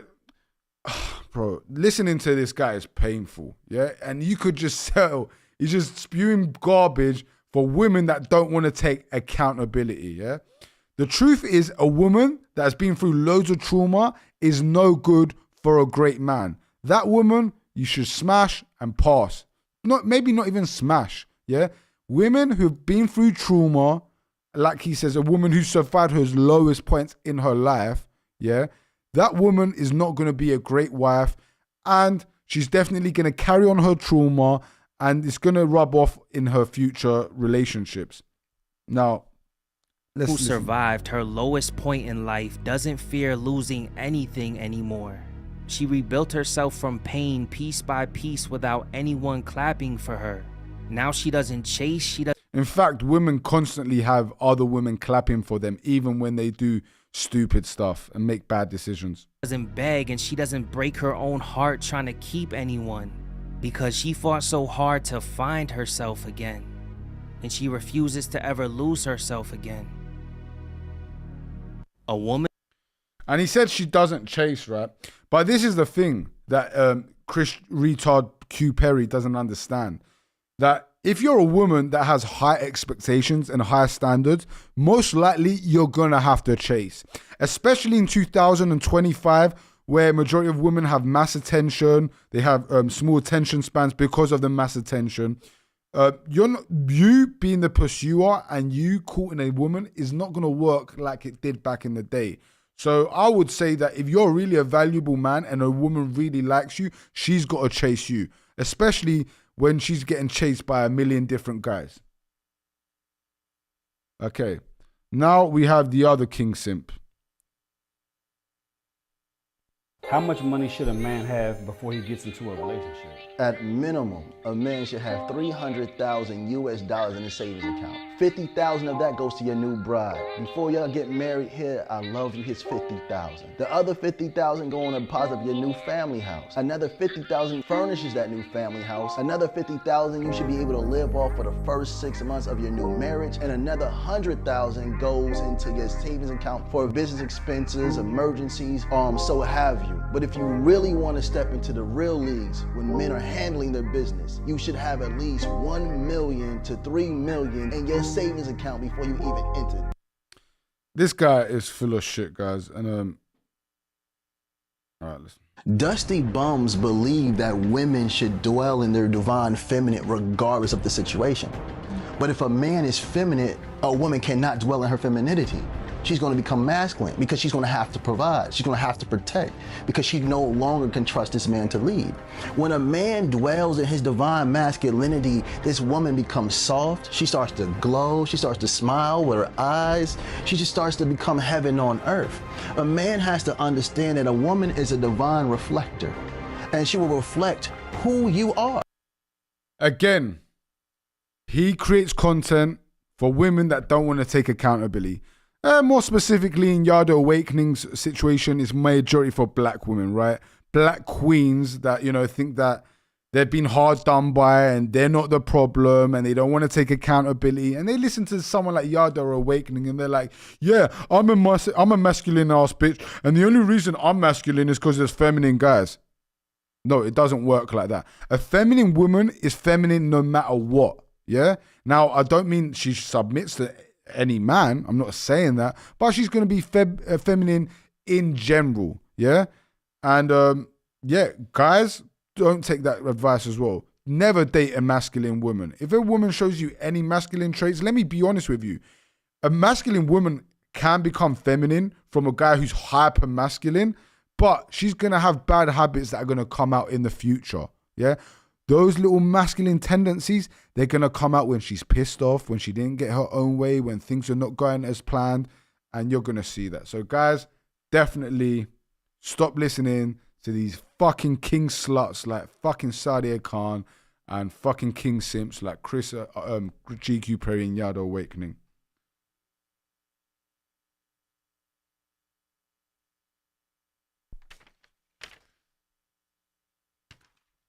You know what else I found out?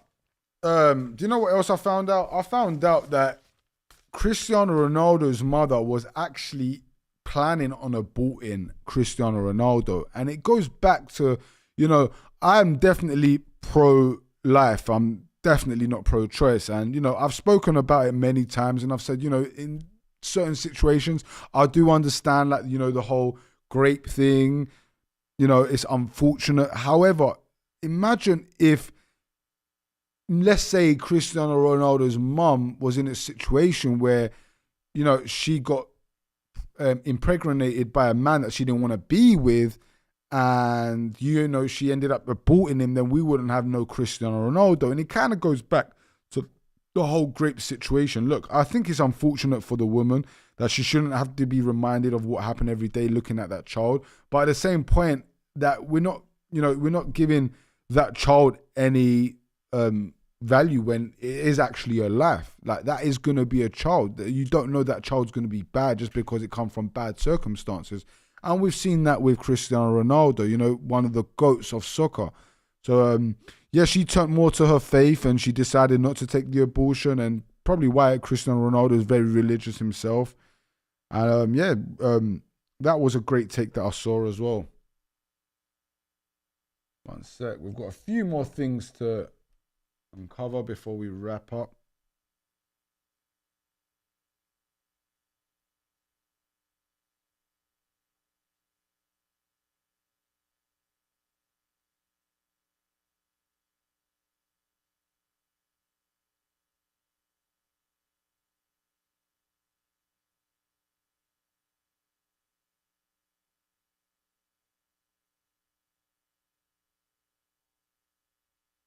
One sec, guys.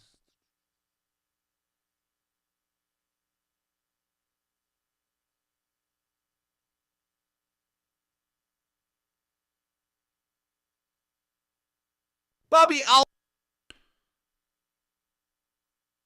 All right, Steven Crowder. Steven Crowder. Somalia.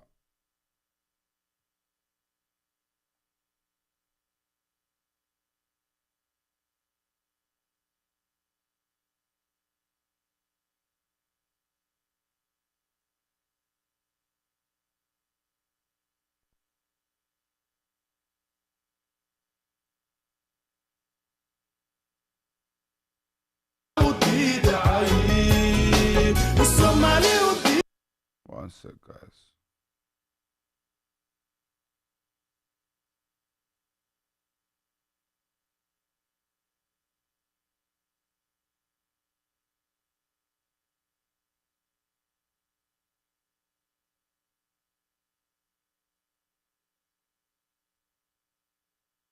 This is the guy who kissed, I believe, the George Floyd Memorial with a Somali community doing his best pirate dance. Or it's how Somalis board a boat.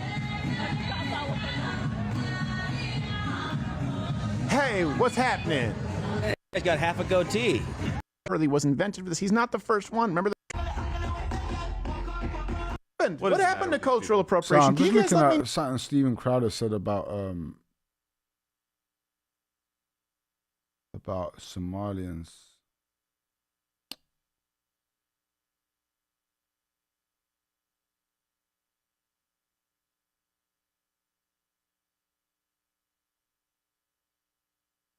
Let me see. It might be on X. Let me check if.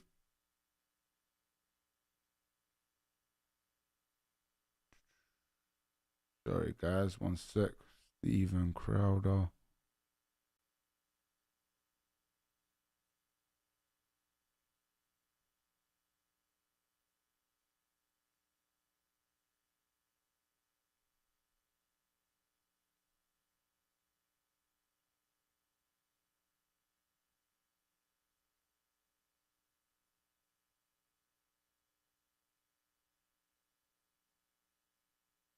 Fuck.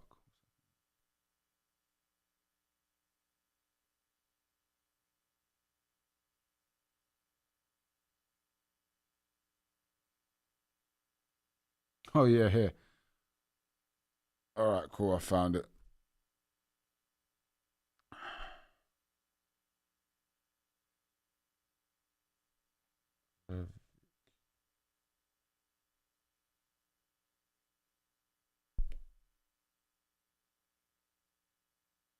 Today, Myron Gaines.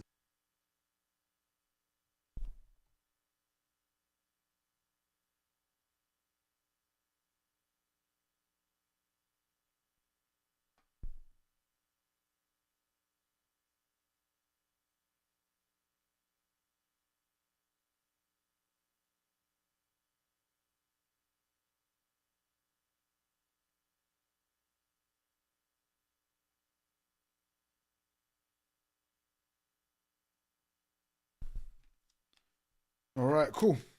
All right, cool. Let's have a look at this. So here, guys, we have Steven Crowder absolutely obliterating Somalia and Somalians. So here's the statistics, guys. So the equivalent to the average IQ in the States? We do pretty well. We're not as high as some nations. So Steven Crowder says that Somalia is truly a paradise, guys. So Steven Crowder says that Somalia has a 49% percentage of inbred population, an average IQ of 67, 4 decades of non-stop civil war, and fraud rings, violent gangs, and tribal militants everywhere. Tribal militias. Fraud rings, violent gangs, and tribal militias everywhere. There is nothing enviable about any of it. One sec, let's see what he says. Let me give you a few reasons as to why it's an absolute hellhole. The average IQ, in the States we do pretty well. We're not as high as some nations like Japan, right? But it's about 97.4 right there in the center of the bell curve. Somalia, the average IQ is 67. Ooh. 70 is retarded. Sorry, retarded. 70 or less is legally retarded. Oh boy. The average IQ of Somalia is the equivalent to a legal retard in the United States. You wanted to use functionally, but you pulled back. It's not even really functional. It's just the legal threshold. And by the way, some of that is because of malnourishment. That's a huge component of it. Also inbreeding, we'll get to that. But life expectancy in Somalia is 54 years. Oh, shit. 54 years. And the country has been at war for 4 decades. 4 decades. Gosh. I mean, compare that to the 12-day war. Like, that's a long war. And it's just always a stalemate because everyone has an IQ of 67 or less. Or I should say the average. Average. It's true. And then you end up with huge swaths of these people in a place like Minneapolis, St. Paul. How? I want to know why they went from hot to like very cold. Yeah. Well, it's by design. Another thing, too, by the way. The worst place to choose, really. Also, when they come here, please check their bags because 3 of the deadliest snakes in the world, they're also found in Somalia. So the puff adder, the Somali carpet viper, and the black mamba, those are in Somalia. And they're no joke. I've seen snakes on a plane. I know this. Yeah, exactly. And by the way, just so you know, how is their IQ? So, well, malnourishment, of course. But half of Somalis show genetic signs of inbreeding. Oh, no. If you actually look at this. There's a lot of inbreeding. By the way, this is very common across Islamic nations across the world, and that also contributes significantly to lower IQ. It does. And when you have an IQ rate that is that low, that is functionally retarded, you don't need to have a nation filled with geniuses, but you need to have a baseline level of average IQ that allows for innovation, that allows for basic functions of society to be performed. That can't happen with an IQ of 67. It can't happen when they are inbreeding with no signs of stopping. And again, please don't forget, Ilhan Omar is no stranger to this. She married her brother. Yeah, you have the marriage certificate. And you think about this. It's we have so damning. These Somalis here, and people get, I can't believe you would say this. They're just as American as you. No, they're not. No. They're not. Well, why do you say they're not as American as you? Well, my parents were born here. My dad's parents were born here. His parents were born here. We've been here for a long time. We speak the language. So, guys, as you saw that, Steven Crowder absolutely obliterated, took out his dick and absolutely pissed on the Somalian flag. Let's be honest. And he did have some good points, the fact that the average IQ in Somalia is 67 is fucking insane, guys. Absolutely insane. And even the fact that 49% of the population is inbred, crazy.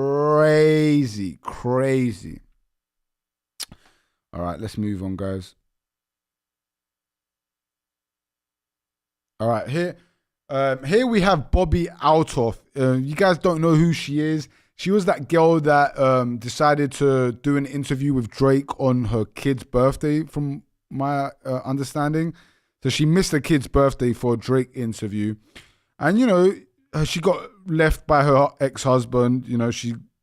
She had a divorce with her ex-husband, who was like some nerdy tech guy. And he's got a new girlfriend. Big props to him. It's good that he got rid of a 304 and, replaced her with hopefully a good girl. But here we have her upset the fact that the internet is calling her ran through. Altoff is calling out the internet after fans keep accusing her of being ran through by every guest she interviews. She says the rumors are narrative. The accusation crossing a line. Is this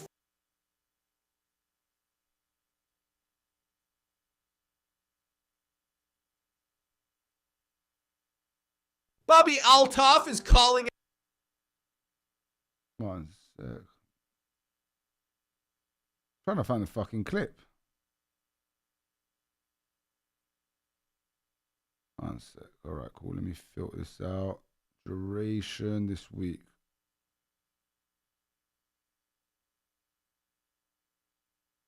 I hate to make a video like this because it's embarrassing, and I know that I'm gonna see this a month from now and be like, why did you post that? And also posting this shows that I care, and I know some people feed off of saying hurtful things. Her starting off that interview, you know, her starting off that video is saying that she doesn't care. You obviously do, because you're making the video, and you do care because women respond very well to shame. And that's why we need to bring back shame in 2025. You know, women hate shame and accountability, and that's what we need to do more of. We need to shame promiscuous women, shame women who don't want to have a family or raise their family properly, etc. And here we carry on the clip.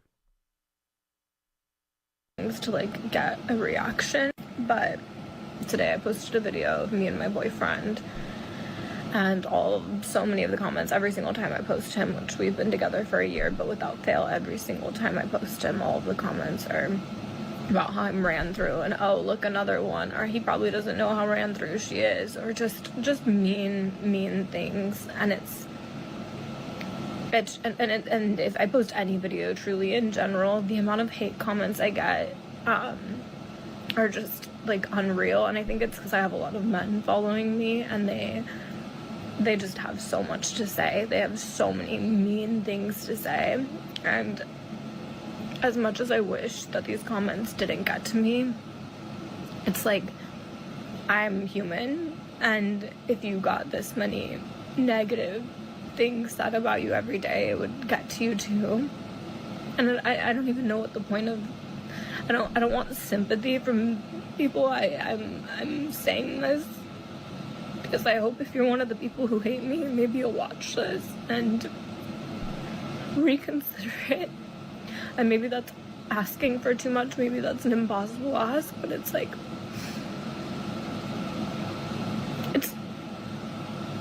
I, as a people pleaser, having so many people be so mean to me online every day is so...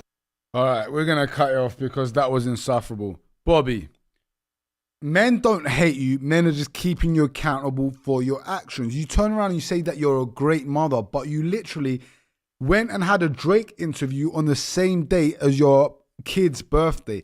That's not being a great mother. Sounds to me that you don't want to take accountability. Sure, are people, trolling you online?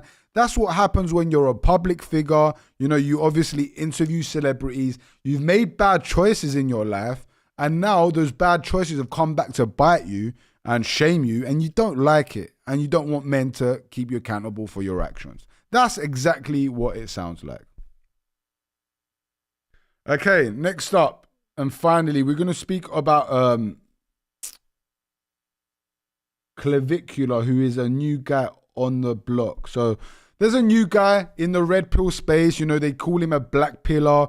You know, black pill for me is talking about looks more than like, you know, everything else as a whole. But for me, if you're black pill, you're also red pilled. Like looks are part of the red pill.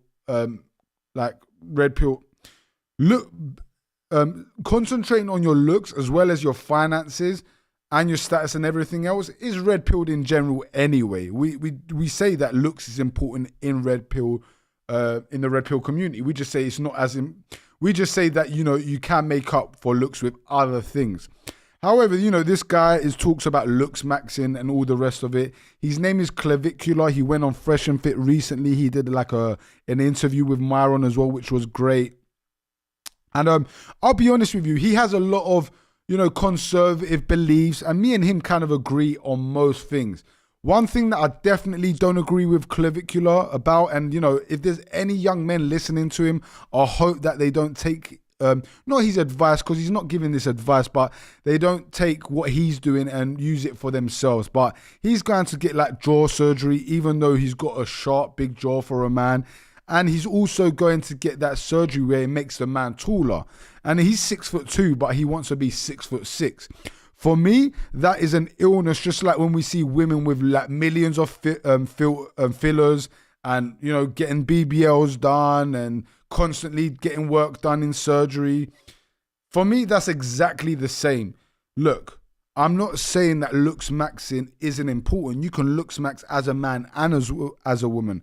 However, when you're coming away from God and nature and you're starting to believe that, you know, you can do things that God was meant to do, like making yourself taller, reconstructing your jaw, you know, even what women do with BBLs and fake titties. For me, that is like, that's going to come with way worse consequences than what you think. You know, it's going to be bad for your body, bad for your health. And in the end, we've even seen it with fillers and Botox. It doesn't have no longevity in it. So yeah, that's my take on clavicular. Here is him like. I don't like to use my real name on camera, but it takes so long. I don't like to use my real name on camera, but it takes so long to. I think I'm gonna start introducing myself as Clav in real life now. That's fire, actually. From like your clavicle bones. So I just like kind of made it like into my username. I've always thought the frame and the physique was like an important part of like looks maxing. So like obviously if you've got narrow clavicle bones, you're never gonna be able to look like you have a good physique no matter how much you work out and all that. So this is like a very important bone to have. So that's kind of why I always came up with it. I don't like to use my real name on camera, but it takes so long to... When he went on Fresh and Fit, he literally, yeah, guys, he destroyed all the girls. Let me just say.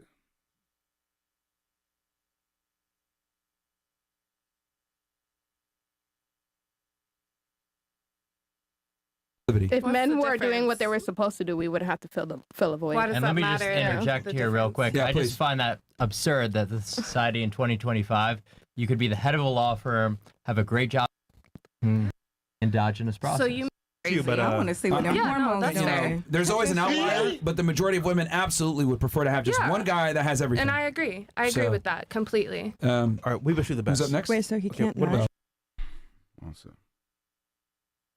All right, cool. Here's You've got a super downgrown facial structure entirely. I'm not gonna lie, this shit was funny from Clavicular. So you know, he was on After Hours on Fresh and Fit, and the girls rated him first. You know, I think the girls rated him around a 7 and 8. You know, some girls gave him a 9, maybe one girl gave him a 10. So you know, he was rated pretty highly by the women, and then you know they flipped it around and they asked him to rate the women, and I've never seen such a brutal rating, which. You know, women need to be taken back to reality and brought back down to the world a lot of times. And, you know, big up Clavicular for doing this. But, yeah, we're going to watch the clip right now. Points of the facial convexity are severely recessed. Her maxilla gives her face no support. That's why she's got that bloated, chubby look. That's why she's got the nasolabial folds coming in. It's because her face has no support. She's got no forward growth. Her chin is extremely recessed. Her orbital bones are... from the mic. So. Oh, wait, no. Wow. Okay. How dare you? But how can you see that? You know, there is a certain pattern about people, and I was dating this type of guy who was constantly evaluating himself by offending other people, especially women, and I definitely see it in you. He said he had a smooth dick. Hold on, you dated him though, so that means he got through. Well, I was. So he smashed. Got you. Yeah, smashed. unfortunately. Okay. All right. Fine. 7. Honestly, when he first walked on, I wasn't gonna lie. I'd probably rate him around like an 8. After speaking to him and viewing his morals, I'd probably put it at like a 3. Let's only do looks. Only looks right now. Just looks. Okay. So 8. Sure. Okay. What can you improve on? His morals. Okay. What about you? Looks wise though. No. That's exactly what I mean. Just because, like he said, he punches himself in the face to look more like a man. Yeah, but you don't know that. So he didn't say more like a man. He just said to define his. He said to chisel his face, which like is to. It's for being honest. That is to look more like. I'm not gonna chisel my face to look more feminine. You know what I'm saying? Well, I mean, why would you? Exactly. Why would I do that? That doesn't make sense. If you're chiseling your face, You that's grow your more cheekbones as a masculine. woman? No, not necessarily. I mean, there's a little bit of nuance there, but So we punch anyway. ourselves in the Okay. cheeks. What about you? Without knowing anything, I would say like an 8 because I always liked white men and I have a white child. So yeah. That is true, actually. Okay. Yeah.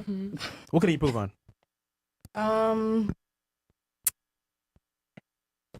He's just young. Okay. What about you? Oh Can wait. we do halves? She's here? What? Give him like a 7.5. Yeah. Okay. What can you improve on? A 7.5. Just his style. I don't really like it. It's just kind of plain. Fair enough. Okay. She wants him to wear FUBU. She likes FUBU, yeah. Okay. What about you? I think a 6 or a 7. Okay. What can you improve on? The way he thinks about others. Looks wise. And speaks on others. Looks. Oh, looks wise. Damn, girls. Skin. Okay. Yep. What about you, Miss Sweden? I would probably say 7. Thing that you could improve on would probably be style for me. Okay. Oh gosh. Yeah. She also wants him to wear FUBU. I don't even know what that is, so. It's a brand for black people. Old school brand. You know what's though. funny? For niggas. They mentioned FUBU, but FUBU kind of reminds me of London, you know, back in the day when I used to wear short, Ed Hardy, Avrex jackets, FUBU even, so Sean John. And I remember FUBU kind of reminds me of Ali G. I'm not sure if it really stands for it, but I remember people used to make a joke back in the day of FUBU stands for us, by us, because it was made by a black man, right? Is that what it stands for? Yeah, for us, by us. Legendary. Anyway, let's carry on. I would also say A 7. just off of look. A Yeah, 7. a 7. Girl, a small. 7. A 6 or 8? Not a 6 or an 8, a 7. The side part, Not a fan. not a fan of the side part. Okay. And What the side? I can't even see from over What here. side? Yeah. Like Clark Kent? Like Yeah. the side profile? The side part. Oh, the hair. His hair. Just His hair. Smallville. Just the side Smallville. part. That's Yeah. an easy fix in the style. Fair enough. Okay. For you? He's handsome, an 8, and I would Thank you. give him some product for his curls. And Thank you. Yeah. Appreciate it. Okay. Awesome. What'd you rate him? So Auntie. me, Auntie Yeah. gonna give you a 9. I've never dated a white guy, anything like that. I would have gave you a 10, but it's just like you. Was a nigger talk? No. It's besides his it was. talk, you're talking about physicality only. Yes, yes. So it's just the hair. I don't like hair. Hey over that yo, hair. Clav, man. Thanks again for letting me borrow the Lambo the other day. What? Like Not bald, but I don't know. Too much hair? I mean, he's white. For me? Like, what do you expect? And he donates to the church. Good. Hey, you ain't gonna have a buzz cut. He's a white dude. Like, man. Anyone that donates to the church. Arm hair, chest hair. When the lights are like, off, you won't see the hair. All right. I'll feel it. Is that true? Uh, What about you? I give it about a 6 or a 7. No, I'm just kidding. I think 6, 7. Honestly, probably That like 6'7" an shit's fucking annoying, bro. 8.5. 50 IQ, man. 7.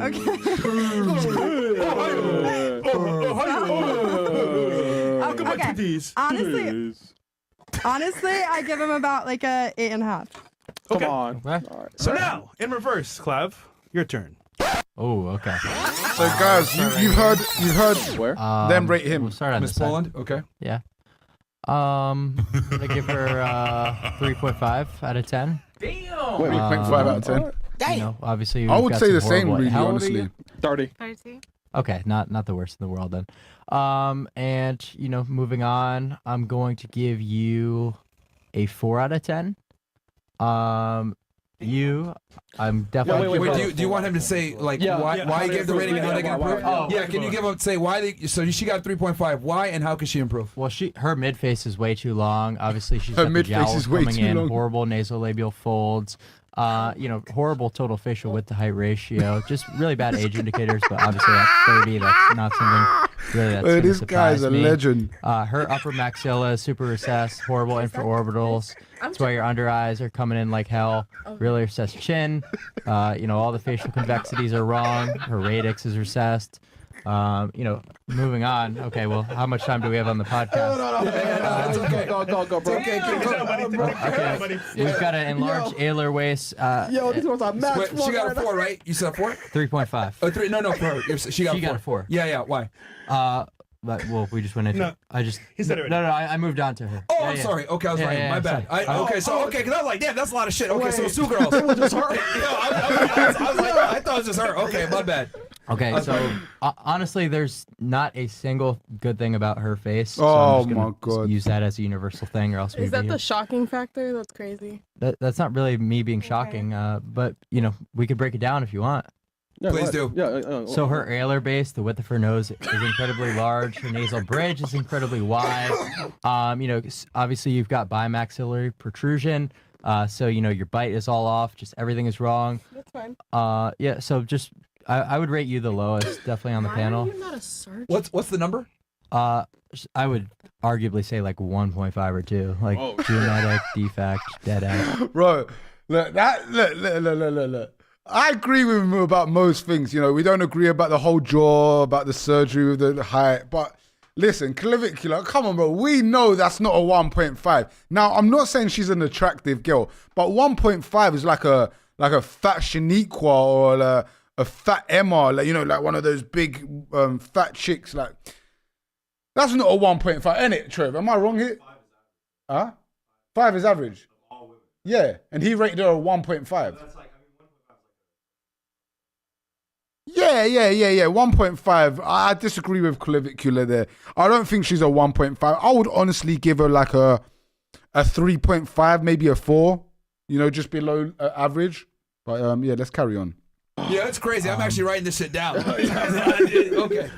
Okay, so I would give her a 4.5. Oh, wow. Okay. Honestly, it's just, I would say, no, actually, I'll give her a little bit higher. I would say probably a 5, but maybe in terms of the body fat, that could come down a little bit once you leaned out a little bit, once you got a little bit more facial angularity, lower your body fat percentage. I agree with him on that. She's about 5 average. 5.5 maybe. So like the Quick question. And real quick, just so there's a scale, because you know how girls are. They don't like to be average, right? Right.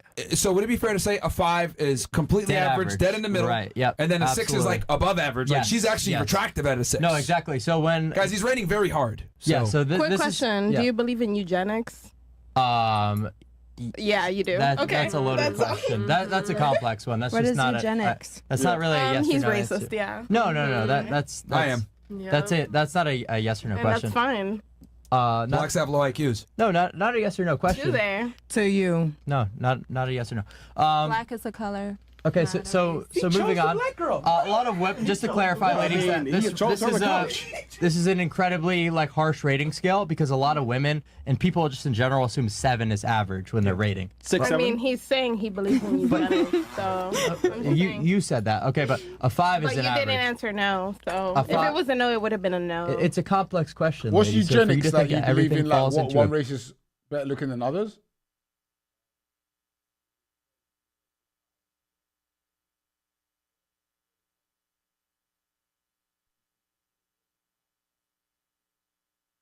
Okay. binary yes or no, you're just a retard. So moving on. Right. Okay, shut the fuck up. But anyway, let's move on. 5 out of 10 is average. Okay, it's not 7. It's not a fucking 7. All right, so her. He's funny. I'll give her. Okay. See? I'm gonna give you a 4.5. Okay. Actually, and I would push you up to over 5. I would say you could be above average if you lost a little bit of body fat percentage. You see, I disagree with him. I'd say the girl on to his right is better So looking once than the girl to once his you left. leaned out, I think you'd be around. I'd say she's a 4.5. 4. I would say that you over here are also average to maybe slightly above. So 5 what? I'll put her. So I put her at a 4.5. Okay. I'm gonna put her dead average 5. Okay. I'm gonna say she is. That's not surprising at all. She's a 4.5 over here. Oh, but why did she get the 5? Oh, why did she get the 5? Yeah. What's the defect? What? Okay, so what takes away from her is the body fat percentage. down her. Okay, her. So it's going to be her orbital bones, like the bones surrounding her eyes. Her supraorbitals are suboptimal. She really doesn't have any eyebrows, and the worst phalo that she has is her interpupillary distance, which is the distance between her eyes. They're too close together. So Cause we've this got that guy going is for a her fucking as like what is well. he like a She's got machine with suboptimal looks? IPD. Her ESR is shit. Obviously, her nose is much too bulbous. The Large, nasal tip. big. And high body fat percentage, and a poor facial width to height ratio. Why are you laughing? So over here, What was her number? What was her number?